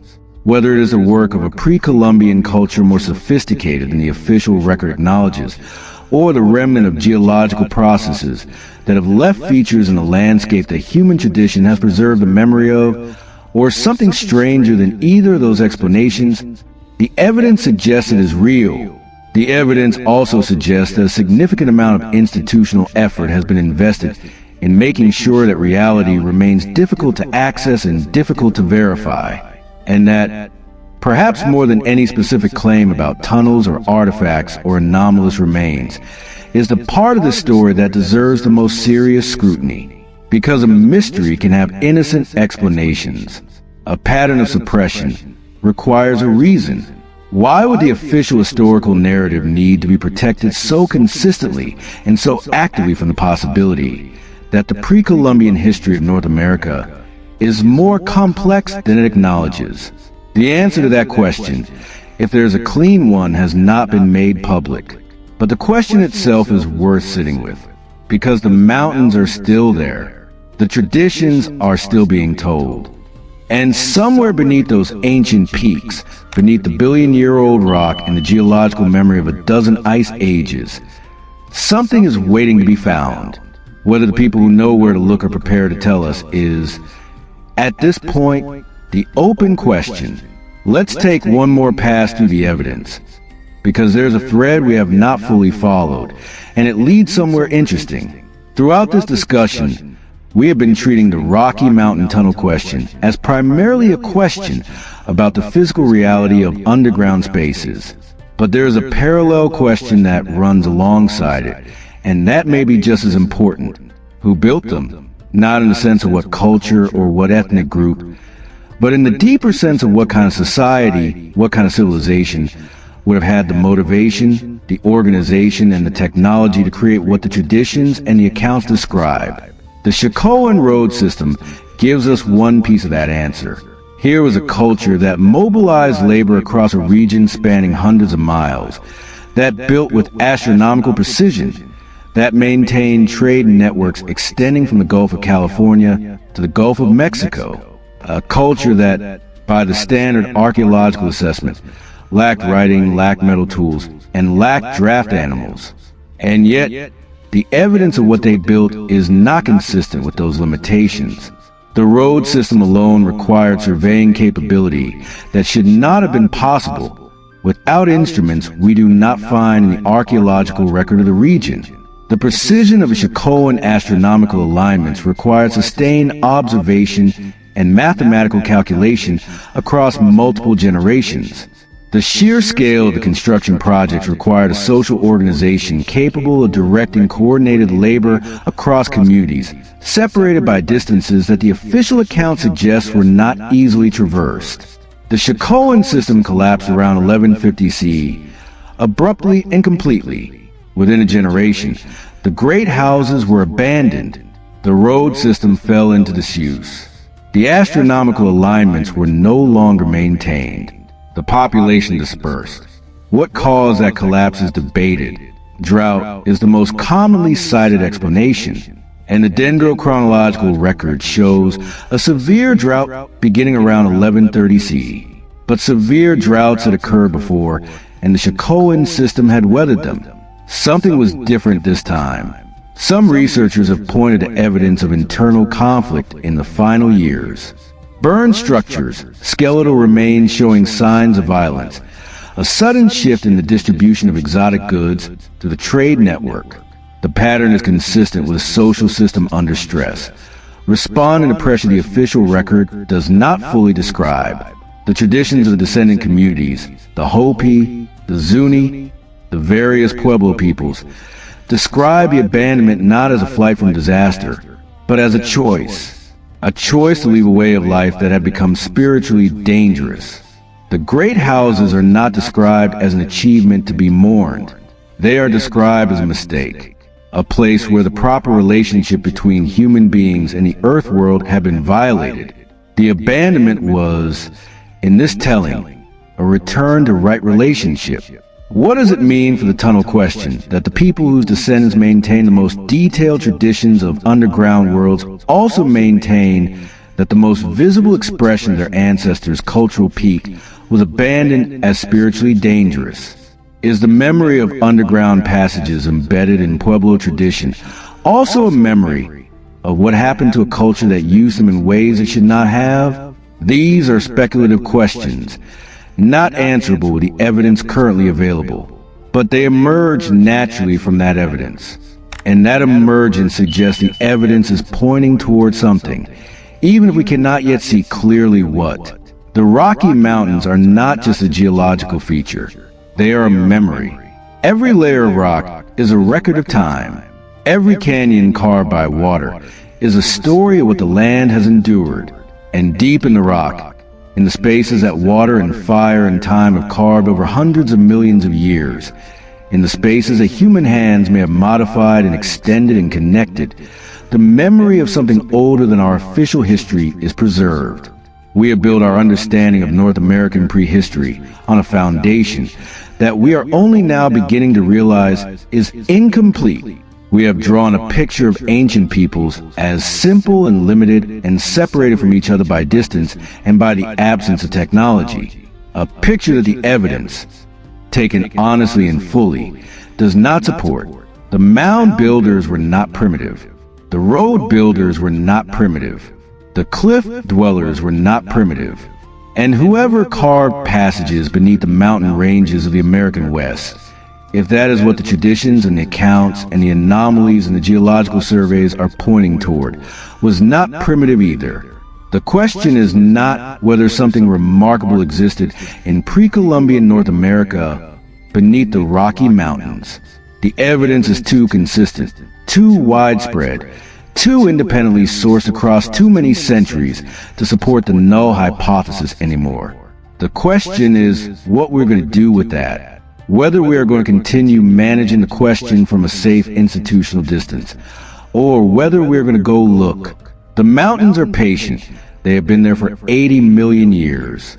They will be there long after we have finished arguing about what they contain. The passages, if they exist, are not going anywhere. And somewhere in a canyon in Utah or a valley in Wyoming or a mesa in Colorado, an entrance waits in the shadow of a rock face. The way has been waiting for a very long time.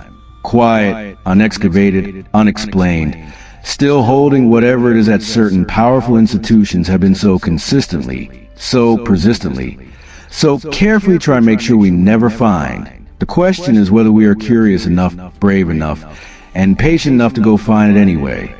The Rocky Mountains do not offer their secrets easily.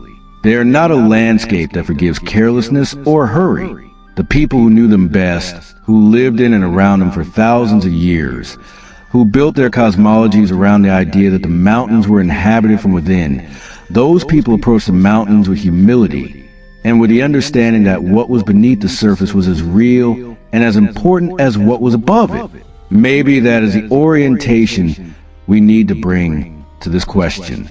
Not the orientation of debunking or confirming, not the orientation of institutional management or spectacular revelation, but the orientation of the patient observer who goes to the mountains because the mountains have something to teach, and who stays long enough and listens carefully enough to hear what it is. Something is down there. The traditions say so. The geology allows it. The historical record suggests it. And the pattern of what happens every time someone gets close to finding out, the sudden classification, the revoked permits, the institutional dismissal, the convenient deaths. That pattern says that someone somewhere has already found out. The rest of us are just catching up. The mountains are waiting. And so, quietly, in the dark beneath 3,000 miles of ancient stone, is whatever they contain. We just have to decide, finally and seriously, that we want to know. I appreciate you listening. If you enjoyed the story, drop your thoughts in the comments. I'd love to read them. There is a specific conversation that happened in 1973 that almost nobody knows about, and it matters to the story more than almost anything else we have discussed.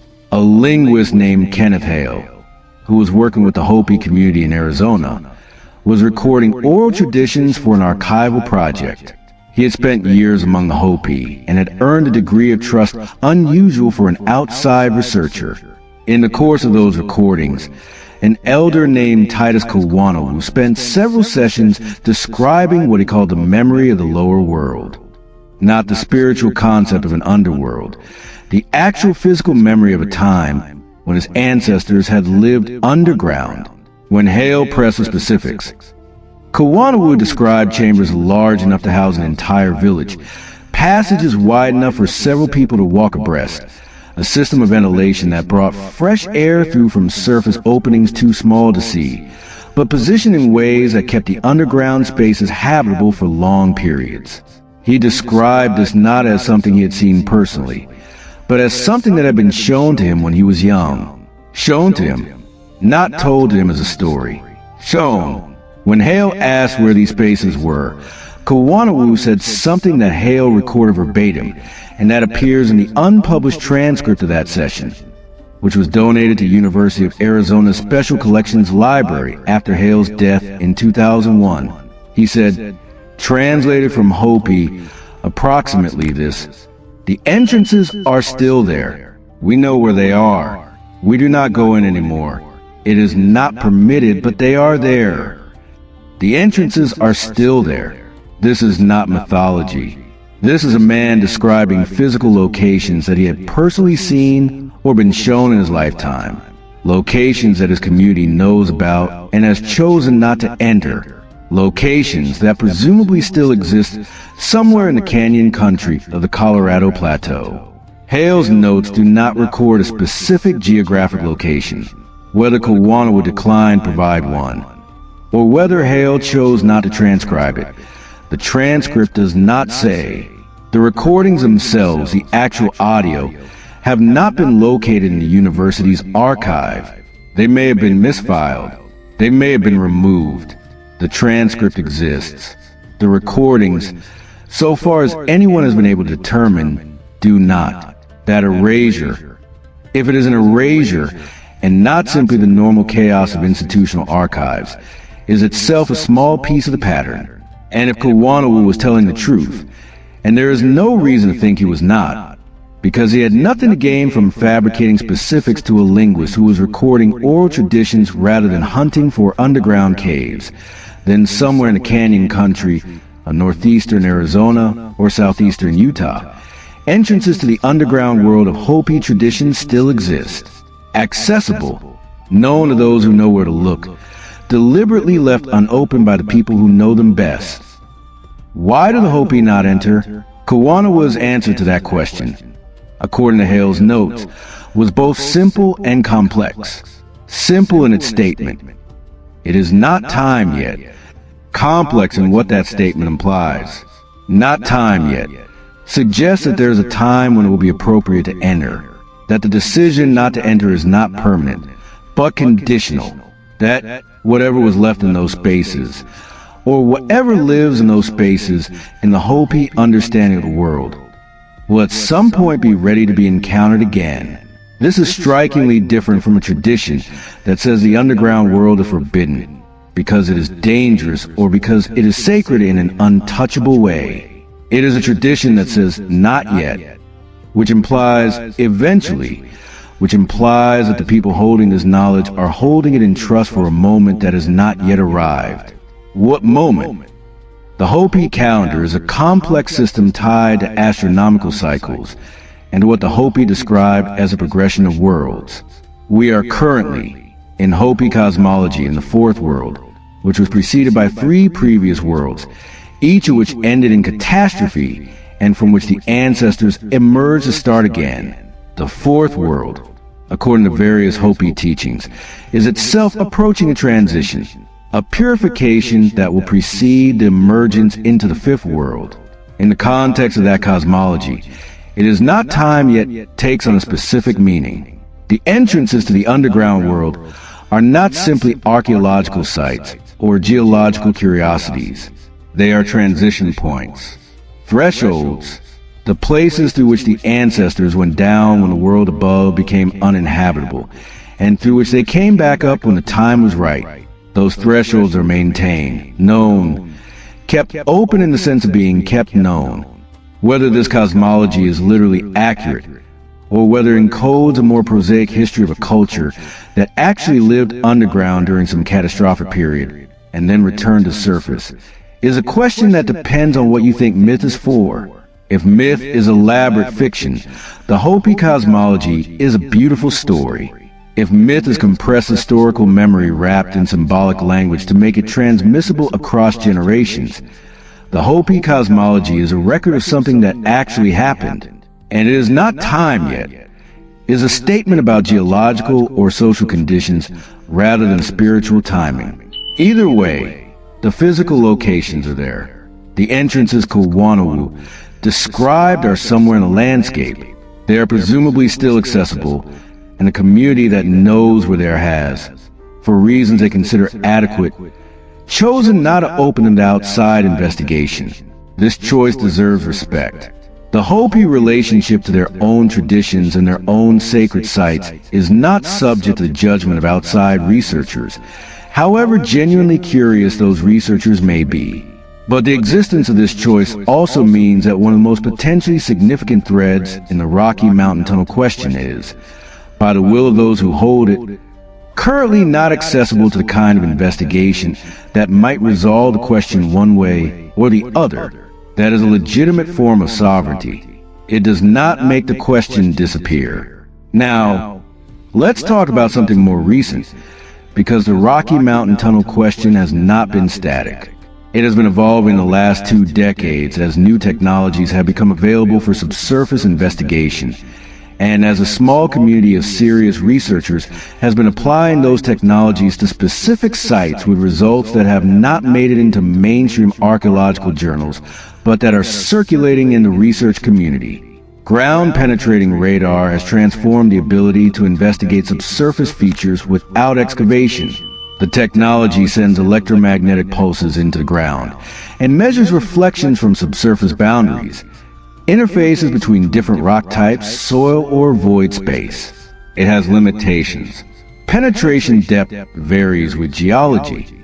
It cannot distinguish between different types of voids with precision, but it can detect the presence of large underground spaces with reasonable accuracy. In 2011, a team of independent researchers conducted surveys at 3 sites in the Colorado Plateau region, 2 in Utah and 1 in Arizona, chosen based on convergence of indigenous traditions, historical accounts of unusual features, and preliminary visual inspections suggesting possible artificial modification of natural formations.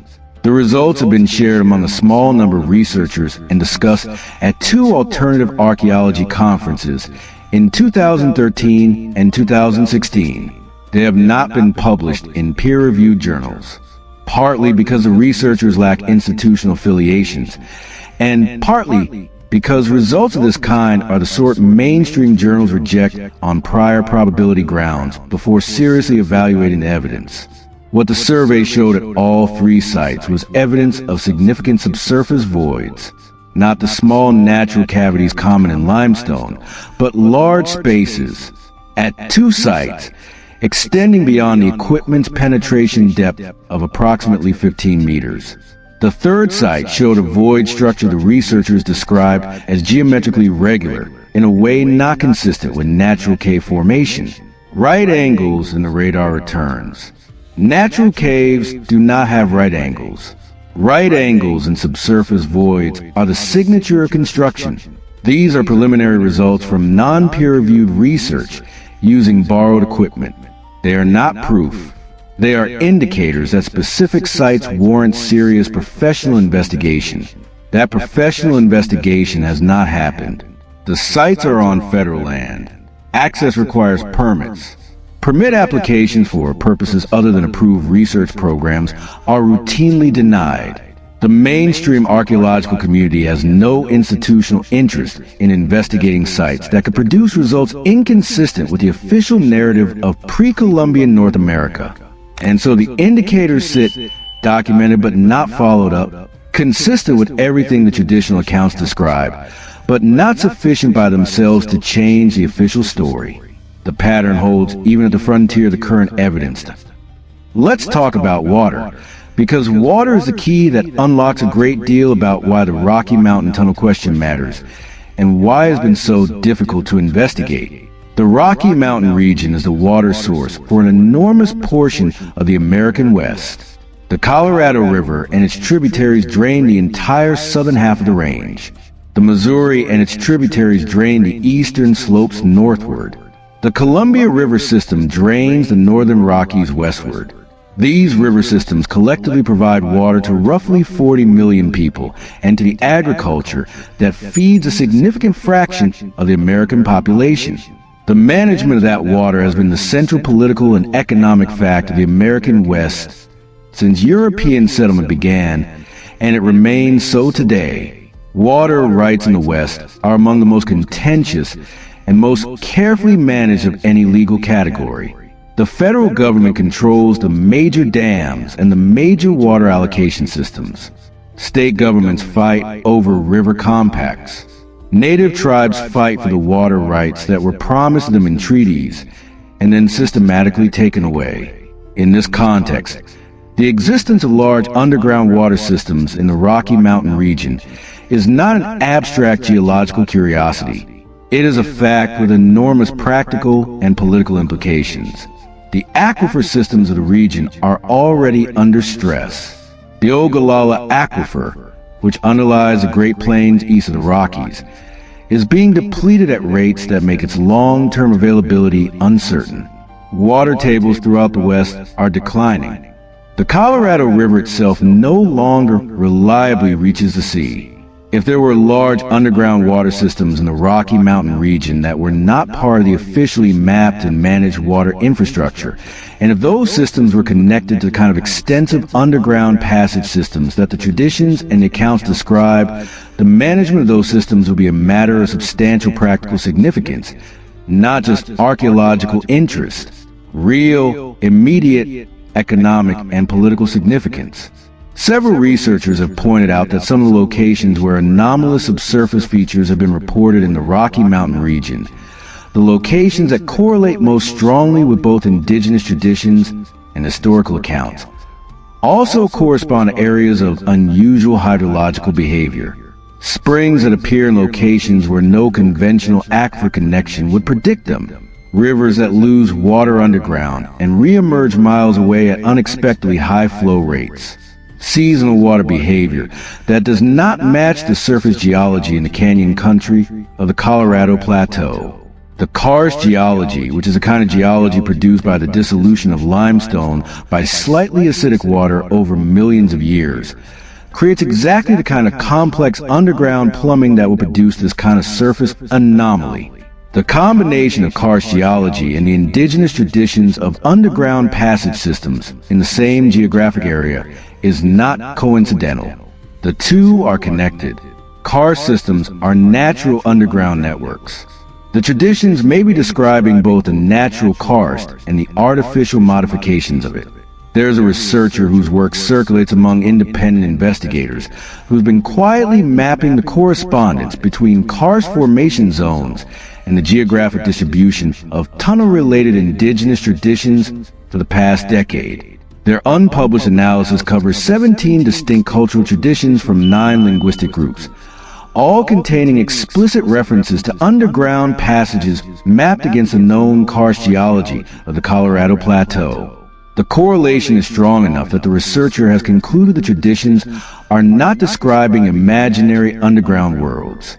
They are describing the karst with sufficient geographic accuracy to suggest that the people who first told these stories had direct physical knowledge of the systems they were describing, the knowledge of people who had been inside. If multiple distinct cultures across a region spanning several hundred miles and several thousand years were preserving accurate geographic knowledge of karst cave systems in oral tradition, then those traditions are geography, maps stored in story form.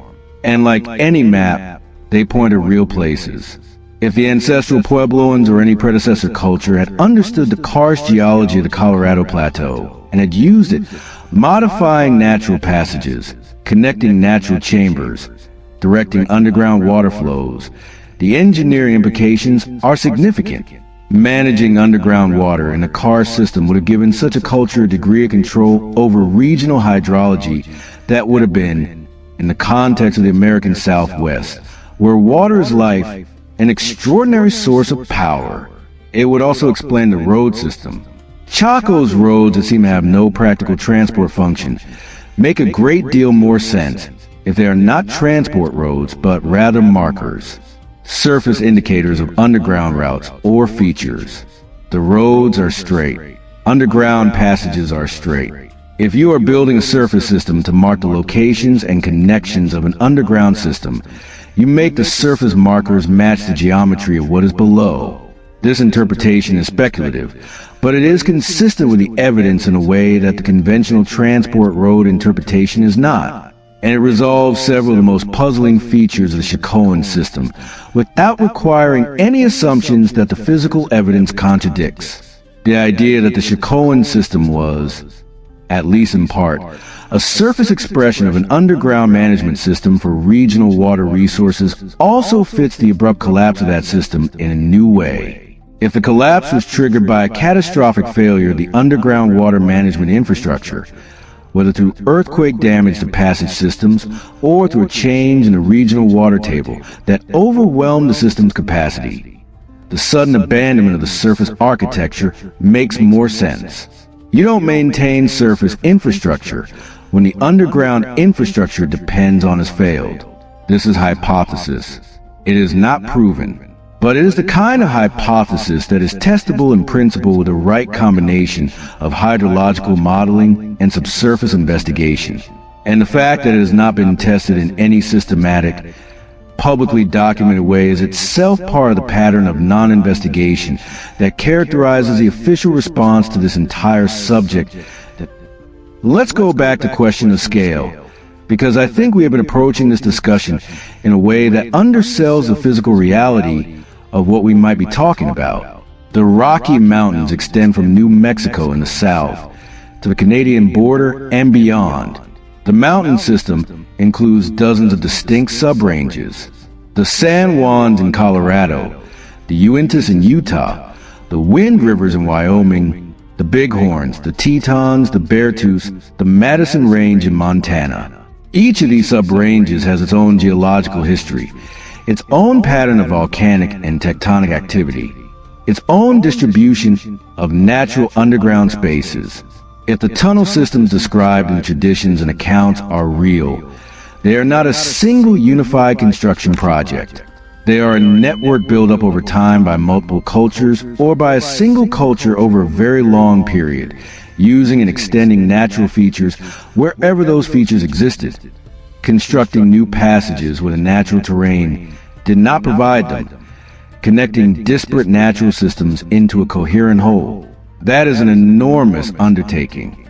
Not a single generation's project, not even a single century's project. Something built over hundreds or thousands of years. Something that, if it exists in anything like the scale the tradition suggests, required a continuity of purpose and a continuity of knowledge that implies a social organization of extraordinary stability and longevity. There is actually a candidate for such a social organization in the pre-Columbian history of North America, and it is hiding in plain sight in the official archaeological record. The Hopewell Interaction Sphere is a technical name for a network of cultural exchange documented across eastern North America from approximately 200 BCE to 500 CE.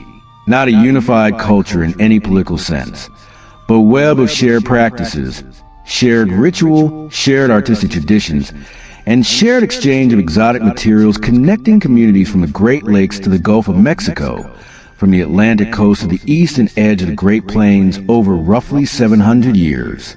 The physical evidence is the mound complexes, enormous earthworks in geometrically precise forms across what are now 23 states.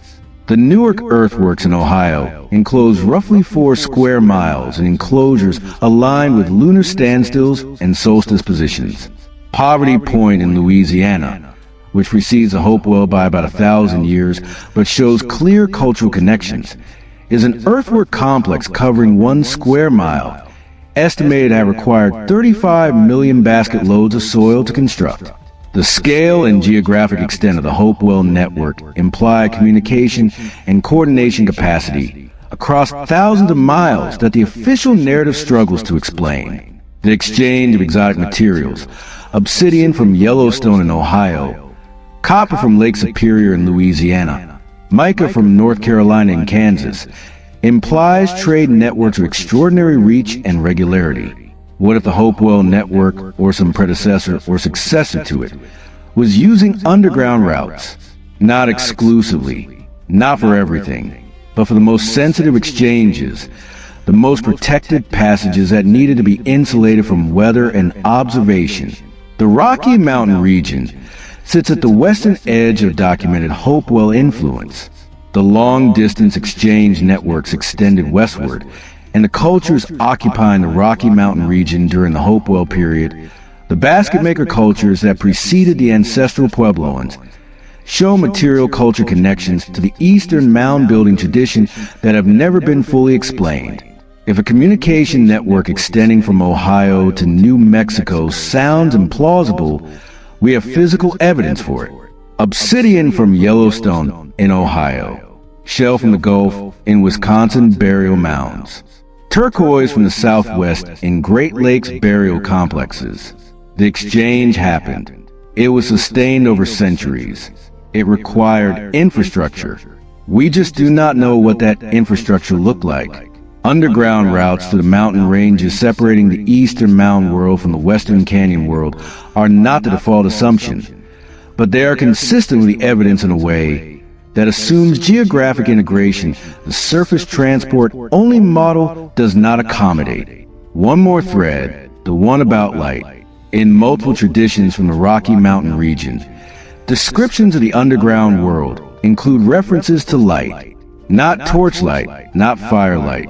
Descriptions of underground spaces that were lit in ways that traditions describe as not being fire. The Hopi tradition describes certain underground chambers as having a light that came from the walls. This is sometimes interpreted as phosphorescent minerals, which are a real geological phenomenon. Some cave minerals do emit faint luminescence, but the Hopi description is of a stable, usable illumination, not the faint glow of phosphorescent stone. A Ute tradition recorded by an ethnographer in the 1890s describes underground passages that were navigable without torches because the light lived in the stone.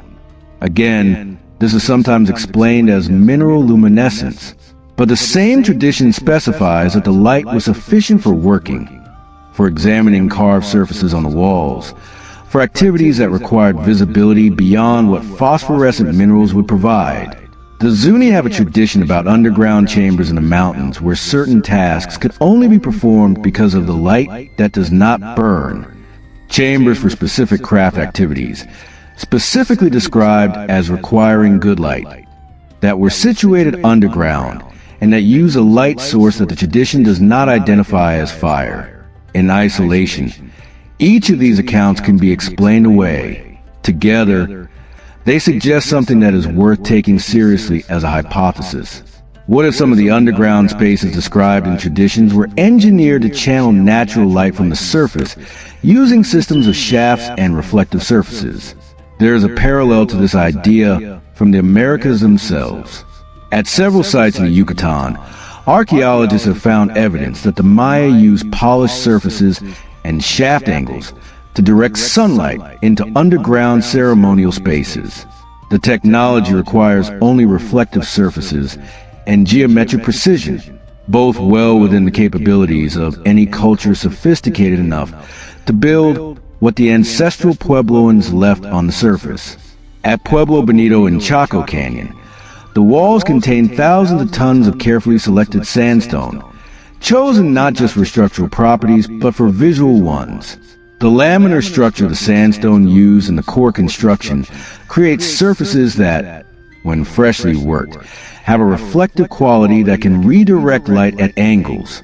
Some researchers have noted this property and suggested it may have been intentional. If the same builders were also working underground, and if those spaces were connected to the surface by shaft positioned with the same astronomical precision as the surface architecture, the combination could have produced, in specific underground chambers at specific times of year, a quality of illumination that someone describing it from memory would naturally call light that came from the walls.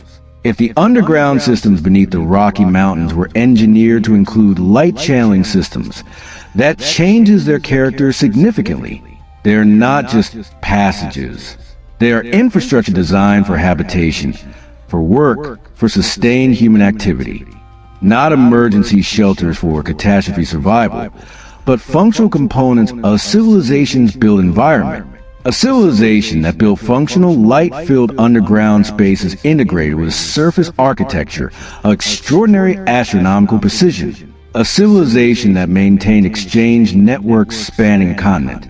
A civilization that accumulated, over centuries or millennia, a knowledge of the subsurface geology of the Rocky Mountain region detailed enough to design and build a system of passages and chambers through it. That civilization is not in the official history books, but the evidence for it, spread across indigenous traditions, geological anomalies, historical accounts, and the physical legacy of the mound and road and cliff and great house building cultures, is more substantial than the official dismissal of the subject suggests.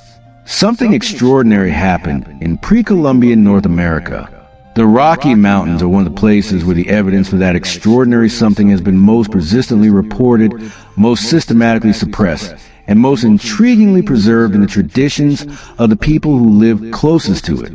We are left in the end with mountains and questions. The mountains have given up some of their secrets over the centuries. They will give up more. The questions remain. What was built beneath those ancient peaks? And when and by whom and for what purpose? What do the traditions know that the official history does not? What lies beyond the gates in Mesa Verde? Beyond the classified sections of the geological surveys?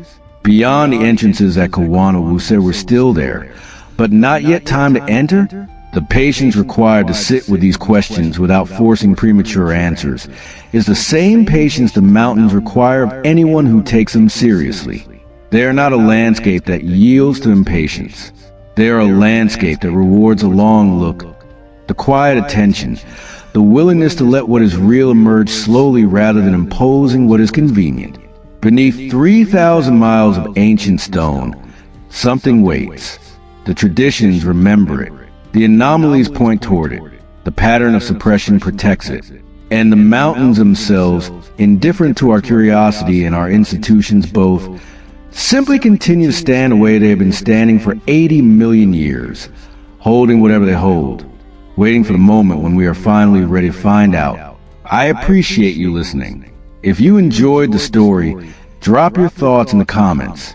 I'd love to read them. There's a man named Joseph Fish who most people have never heard of, and his story is the kind of story that the subject produces with regularity that should by now stop surprising anyone who has spent time with it, and yet somehow never does. Fish was a surveyor who worked in the Arizona and Utah territories in the 1870s and 1880s. He kept a detailed journal of his survey work, which was donated to the Arizona Historical Society in 1929, 15 years after his death by his daughter. The journal covers roughly 12 years of field work across the canyon country of the Colorado Plateau and into the mountain ranges of southern Utah. In an entry dated June 1879, Fish describes a day spent in a canyon in what he calls the Red Rock country north of San Juan, which by his other geographic references appears to be in the vicinity of what is now Canyonlands National Park in Utah. He had been following a side canyon looking for water sources for a mapping project. Near the head of the canyon, where the walls narrowed perhaps 10 feet apart and the sandstone had been stained dark by centuries of water seepage, he found something that stopped him. He writes, and this is from the transcribed version of his journal that the Historical Society produced in the 1960s. Cut into the west wall at the height of a man's shoulder, I found a passage. It was not the work of water nor of time. The edges were dressed. I put my hand flat on the wall beside it and could feel that the stone had been worked smooth for some distance on either side of the opening. The passage was perhaps 4 feet wide and as tall as I am. I could see into it some distance in the light that came from above. It went straight back into the rock and turned. I did not enter. My horse was tied at the canyon mouth, and I had no light and no companion. I noted the location in my field book and did not return. He noted the location. The field book, separate from the journal, has not been located in the Historical Society's collection or anywhere else. Whether it was lost, never donated, or removed is not known. Fish mentions the passage again in a later entry in 1882 in the context of a conversation with a Navajo guide named Hasty Inez, who had accompanied him on a separate survey trip. Fish describes telling Nez about the passage he had found and asking if Nez knew what it was. Nez's response, as Fish records it, was to say that the passages in the canyon country were made by the old builders and that there are many of them and they go far. He then apparently declined to say more, though Fish notes that Nez seemed uncomfortable with the subject in a way that he did not seem uncomfortable with most topics. The old builders in the canyon country of the Colorado Plateau. This term, in various translations from Navajo, Hopi, Ute, and other languages, appears again and again in accounts recorded by early researchers, not the ancestors of the storytellers, not the grandfathers of the grandfathers, someone before that, a different people who built things that the grandfathers found already old when they arrived. The mainstream archaeological position is that this tradition simply refers to the ancestral Puebloans, the people who built the cliff dwellings and the great houses. The tradition is about the Anasazi, the story goes, and the Anasazi are the ancestors of the modern Pueblo peoples. So there is nothing mysterious here, just a cultural memory of a predecessor civilization that the descendants remember as more ancient and more alien than they actually were. The problem with this explanation is that the Pueblo peoples themselves, the modern descendants of the ancestral Puebloans, distinguish in their traditions between the builders of the great houses and the old builders or first builders or whatever term their language uses. These are not the same people in Pueblo tradition. The great houses were built by the ancestors. The tunnel systems and the underground chambers and the mountain doors were made by someone else, someone older, someone the ancestors themselves encountered and found already ancient. This distinction is not subtle. It is explicit and consistent across multiple unrelated communities. When researchers have pressed Pueblo elders on it, the response is typically to confirm the distinction and then decline to elaborate.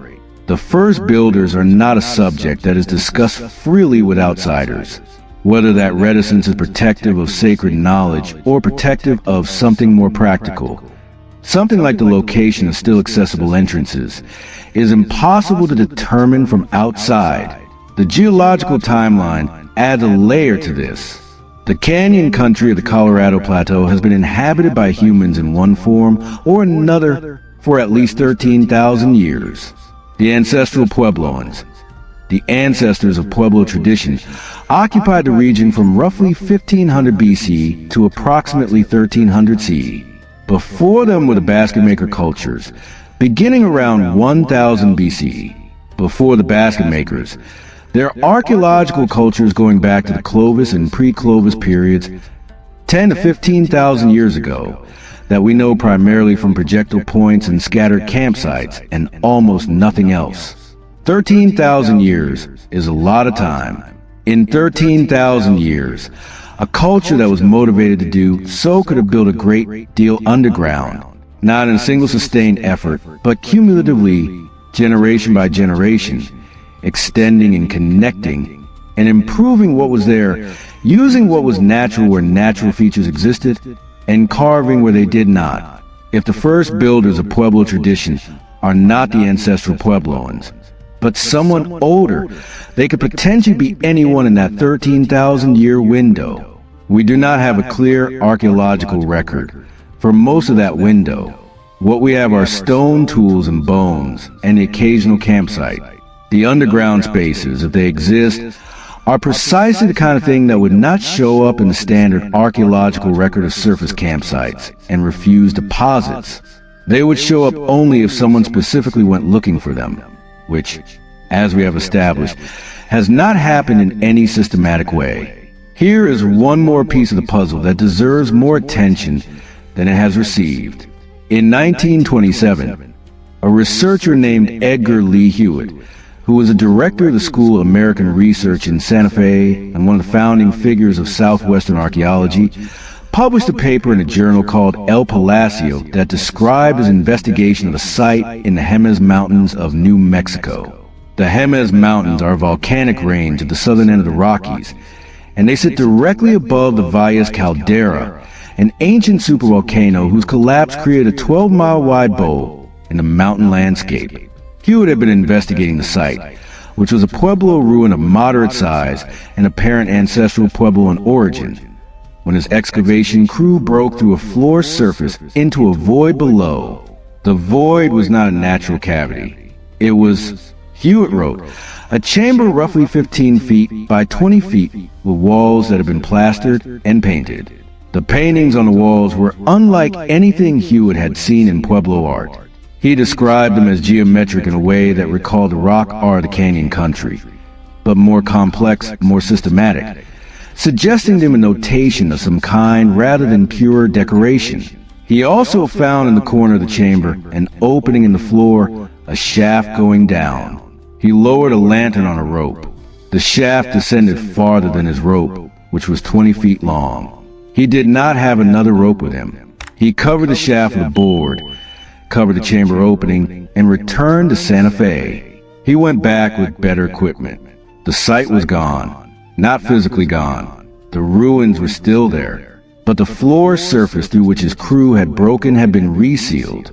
Not naturally resealed, deliberately. The break was repaired with mortar that was clearly recent, clearly applied after Hewitt's first visit. Hewitt wrote about this in El Palacio with something that reads, in the dry academic language of 1920s archaeology, as profound discomfort. He does not accuse anyone of anything. He describes the situation as curious and requiring further investigation. He notes that no further investigation was conducted and does not say why. The El Palacio paper has been cited by subsequent researchers, but has never been the basis of any follow-up work. The site Hewitt described has been identified by researchers who compared his geographic references with modern maps, and the identification places it in an area of the Jemez Mountains that is now managed by the United States Forest Service. Several permit applications for investigation of the specific location have been filed with the Forest Service since the 1980s. The Forest Service's responses to these applications are part of the public record. All of them have been denied. The stated reason in each case has been cultural resource protection. That phrase, cultural resource protection, appears again and again in the documentary Record of Refused Investigations across the Rocky Mountain region. It is a legitimate framework. The protection of archaeological sites from looting and from unqualified investigation is a genuine concern. The Native American Grave Protection and Repatriation Act and the National Historic Preservation Act both provide legal frameworks for exactly this kind of protective refusal. But cultural resource protection, when applied uniformly and categorically to prevent not just looting, but any serious investigation of anomalous sites, functions as a tool for maintaining the status quo of ignorance rather than for protecting anything. You cannot protect a cultural resource whose nature and extent you have not determined. The protection argument is being used to prevent the determination. That is not protection. That is management of information. There is a researcher whose work, more than any other, has come closest to synthesizing the scattered evidence for Rocky Mountain tunnel systems into a coherent investigative framework. Her name is not widely known because she has chosen, for a reason she has explained in correspondence shared with other researchers, to maintain a low profile until her work is further advanced. What is known about her work comes through that correspondence and through a self-published monograph of limited circulation that she produced in 2009. The monograph, which I will not name here because naming it would identify her, synthesizes the geological survey data, the historical accounts, and the indigenous traditions into a geographic analysis that identifies 14 specific locations in the Rocky Mountain region as high probability sites for significant subsurface artificial features. Her methodology is careful. She cross-references geological formation types with historical accounts of anomalous features with the geographic specifics of indigenous traditions with declassified survey documents. She is looking for convergent sites, where multiple independent lines of evidence point to the same location. Of her 14 high-probability sites, 11 are on federal land. Two are on tribal land where access is controlled by the relevant tribal governments. One is on private land.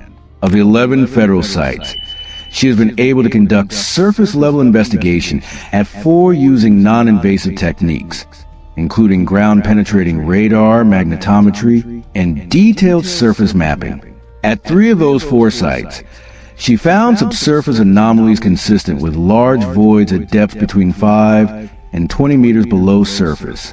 At the 4th site, her equipment malfunctioned in a way she describes carefully and without dramatic interpretation as unusual given the equipment's service history. She has applied for permits to conduct more invasive investigation at the 3 anomalous sites. All 3 applications have been denied. She continues working. She is, as far as anyone following the subject can determine, the most methodologically rigorous investigator currently active in this area. She is doing this work without institutional support, without funding, without the credentialing system that would give her findings access to mainstream publication, and without any of the protections that institutional affiliation would provide. She is doing it because, in the correspondence shared with other researchers, she has said simply that someone has to. There is something almost unbearably familiar about that situation. The person closest to the evidence, working hardest to understand it, doing so in isolation and against institutional resistance, with no reward system and significant personal cost. This is not the profile of a crank. It is the profile of someone who has found something real and cannot leave it alone, and who is operating in an environment structured to prevent them from going further. The Rocky Mountain Tunnel question attracts this kind of person, not the sensationalists, though it attracts those too, but also the careful ones, the people who follow the evidence methodically and find themselves, after years of careful work, standing in front of a door that will not open, and a pattern of resistance that is too consistent to be accidental. What would it take to resolve this question realistically? Access. Funded, credentialed, properly equipped access to the specific sites that the convergent evidence identifies as high probability. Ground-penetrating radar surveys, magnetometry, LiDAR mapping of relevant canyon systems, and, where the evidence warrants it, careful excavation and documentation. This is not an unreasonable ask. It is the kind of investigation that archaeologists routinely conduct at sites of far less documentary support. The difference is that at those sites, the results are expected to be consistent with the official narrative. At the Rocky Mountain Tunnel sites, the results might not be that possibility. The possibility of results inconsistent with the official narrative is the barrier that no amount of careful methodology can overcome without political will. And the political will to investigate the pre-Columbian history of North America honestly, fully, and without predetermined conclusions about what that history is allowed to contain has not yet emerged in any meaningful way from the institutions that control access to the relevant sites. It may emerge. History has a way of producing, eventually, the honest reckoning that comfortable institutions resist for as long as they can. The mound builder myth held for decades before the evidence overwhelmed it. The Clovis first model held for decades before the evidence overwhelmed it. The simple hunter-gatherer model of pre-Columbian North America has been eroding for decades under the weight of discoveries that keep pushing back the date and pushing up the complexity. The Rocky Mountain Tunnel question is one of the places where the next major revision of the official narrative may be waiting, or it may not be. The honest answer is that we do not know, because we have not been allowed to look. But the traditions are still being told. The mountains are still standing. The anomalies in the geological surveys are still there in the archives. The field notes of the surveyors and the journals of the explorers and the papers of the researchers are still in the libraries and the special collections, waiting for the reader who knows what they are looking for. And somewhere in the canyon country of the Colorado Plateau, or the volcanic mountains of New Mexico, or the remote ranges of Wyoming and Montana, entrances that have been known for generations by people who do not yet think it is time to open them are still there waiting. as they have been waiting for a very long time. The mountains are patient. They have seen ice ages and volcanic catastrophes and the rise and fall of civilizations that the official history has not yet acknowledged. They will still be there when we finally decide we want to know what is inside them. And whatever is inside them, whoever built it, and whenever they build it, and whatever they were trying to preserve or protect or transmit across the vast distance of time to whoever came after them, will still be waiting too, speaking its silent language of worked stone and darkened passage, and the memory of light that came from the walls, waiting for the moment when we are finally ready to listen. I appreciate you listening. If you enjoyed the story, drop your thoughts in the comments. I'd love to read them. There is one last chapter in this story that we have not told yet, and it is in some ways the most personal, the most immediate, and the most difficult to dismiss. It is a chapter about what happens to ordinary people who stumble onto the subject without looking for it. Not researchers, not archaeologists, not government contractors with security clearances. Ordinary people. Hikers, hunters, ranchers. People who live and work in the mountain country of the West, and who encounter things that do not fit the landscape they think they know. There's a rancher in southern Colorado whose family has worked the same land in the San Luis Valley for 4 generations. His name is not important, and he would not thank anyone for using it. The San Luis Valley is a broad, flat basin surrounded on 3 sides by mountains. The Sangre de Cristo Range to the east and the San Juan Mountains to the west and north. It is one of the most anomaly-dense regions in the American West. It has the highest documented rate of unexplained aerial phenomena in the continental United States. According to researchers who have tracked such things, it has a high rate of unusual livestock events. And it has, in the ranching community that has lived there for generations, a set of shared, quietly maintained traditions about what lies under the mountains on either side. The rancher who talked to a researcher in 2018 on condition of anonymity described something his grandfather had told him, which his grandfather had been told by his own father, which went back to the family's earliest years in the valley. There was a place in the foothills of the Sangre de Cristos, maybe 3 hours' ride from the ranch, where the ground made a sound when you walked over it. A hollow sound, the kind of sound a floor makes when there is a space beneath it. His great-great-grandfather had noted the location. His great-grandfather had gone there specifically to investigate, and had found, beneath a thin layer of soil over bedrock, a fissure, not a crack, a deliberate opening, worked at its edges, approximately 3 feet wide, going down into darkness. His great-grandfather had dropped rocks into it and counted the time before he heard them land. He had concluded by that method that the space below was at least 30 feet deep, possibly more. Nobody in the family had told the government about it. Nobody had tried to excavate it. Nobody had told strangers. It was just a piece of family knowledge, passed down with the same matter-of-fact quality as the knowledge of which springs ran year-round, and which streams were unreliable in drought years. It was part of the landscape as the family understood it. One of the things the land contained. Not mysterious, not frightening. Just there. The rancher mentioned it to the researcher because the researcher had asked, in the context of a broader conversation about land and history, whether he had ever found anything unusual on his family's land. The answer was yes, and the description was specific enough and casual enough that it did not have the quality of an invented story. It had the quality of something a person had known for years and simply never thought much about, because it was just a thing that was there. Whether that fissure connects to anything larger is unknown. The rancher does not know what is below the 30-foot drop his great-grandfather estimated, whether it is a natural shaft in the limestone or something more deliberate is not determinable from the surface, but the worked edges are the detail that makes it worth noting. Natural fissures in bedrock do not work edges. Worked edges are the signature of intent. This kind of account, quiet and specific and embedded in the ordinary life of people who live close to land, is different from the dramatic claims of underground bases and alien technology. It is more interesting in some ways because it is more modest. It is not claiming anything extraordinary.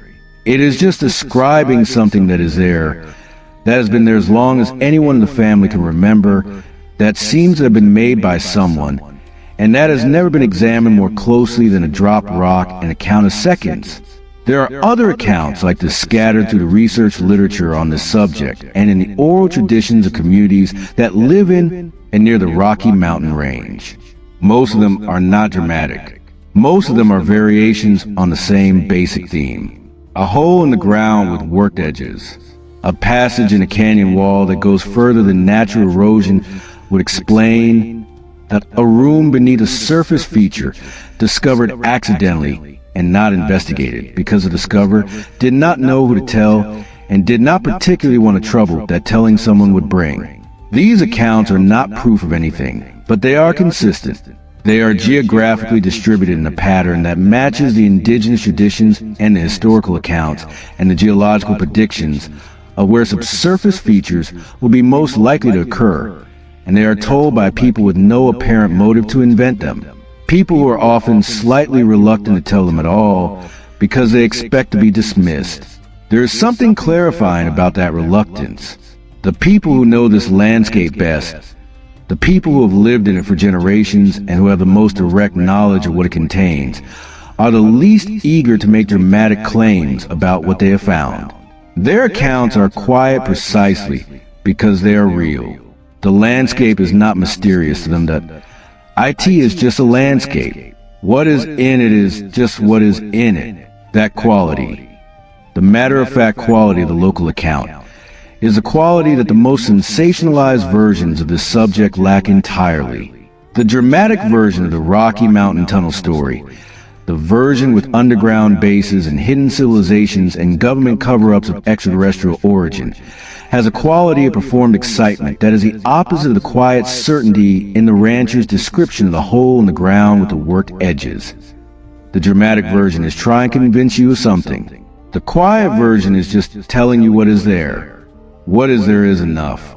Work stone in places where natural erosion would not produce it. Passages in canyon walls that go further than water could have carved them. Chambers beneath ruins that the official record has not investigated. Traditions from a dozen cultures describing underground worlds with specificity that does not read like poetry. Geological anomalies and survey data that have been classified, filed, and not followed up. Field notes from surveyors who found things and noted them and moved on because they were there to do a job and not to start a conversation nobody wanted to have. All of it pointing toward the same shape. A shape that is neither the dramatic alien conspiracy version nor the official nothing to see here version. A shape that is, if we follow it honestly, something like this. Before the cultures we know about in the official record of pre-Columbian North America, or alongside them in ways the official record has not yet mapped, or possibly running through and beneath all the cultures we do know about as a kind of foundation we have been standing on without realizing it. There was a tradition of underground construction in the Rocky Mountain region, a tradition that left physical traces in the form of passages and chambers carved into the mountain rock. A tradition that was maintained in the cultural memory of the peoples who lived in the region after the original builders, whatever they were, passed from the surface record. A tradition that was encountered by European explorers and settlers who noted what they found and then almost uniformly failed to follow up. A tradition that has attracted in the modern period enough official attention to generate a pattern of access restriction and document classification that is itself a form of evidence, that is the shape of what the evidence suggests. It is not a complete picture. It is not a proven picture. It is a shape in the dark, visible only when you hold all the pieces together and look at them as a whole. But shapes in the dark have a habit of becoming clearer as more light is brought to bear on them. The light in this case is the accumulation of evidence, the patient work of the researchers who keep pulling at the threads, the traditions that keep being told by the communities that hold them, and the geological record that keeps producing anomalies that the official framework cannot accommodate. The mountains are not going to explain themselves. They do not owe us their secrets. They have been there for 80 million years, and they will be there long after every institution that has been managing this subject has turned to dust. But we can keep asking. We can keep looking. We can keep treating the evidence seriously even when the institutions that control access to it prefer that we do not. The hole in the ground with the worked edges is out there in the foothills of the Sangre de Cristos. The passage and canyon wall in the Red Rock country north of the San Juan is out there too, or was in the late 19th century when a surveyor named Fish described it and then never went back. The underground chamber beneath the Jemez Mountains ruin, where Hewitt lowered a lantern into a shaft that went deep in his rope, still is a floor, presumably, and beneath that floor, the shaft still descends. The traditions still know where the entrances are. Kawana said it. They are still there. Not yet time to enter, but there. The Rocky Mountains are full of what we do not know. Full of what has been known and lost, and known again by the people who have lived in their shadow for thousands of years. Full of what was built there, or was there before anyone can remember being built, or was modified from what nature provided by hands that understood the stone in ways we are only beginning to learn how to ask about. The mystery is not going anywhere. Neither are the mountains. And somewhere in the dark beneath those ancient peaks, patient and cold and perfectly quiet, the passages wait as they have always waited, as they will keep waiting until at last we decide we are ready to go in. I appreciate you listening. If you enjoyed the story, drop your thoughts in the comments. I'd love to read them. Also, like and subscribe to my channel. Ancient Tales Sleep? Good night, sweet dreams.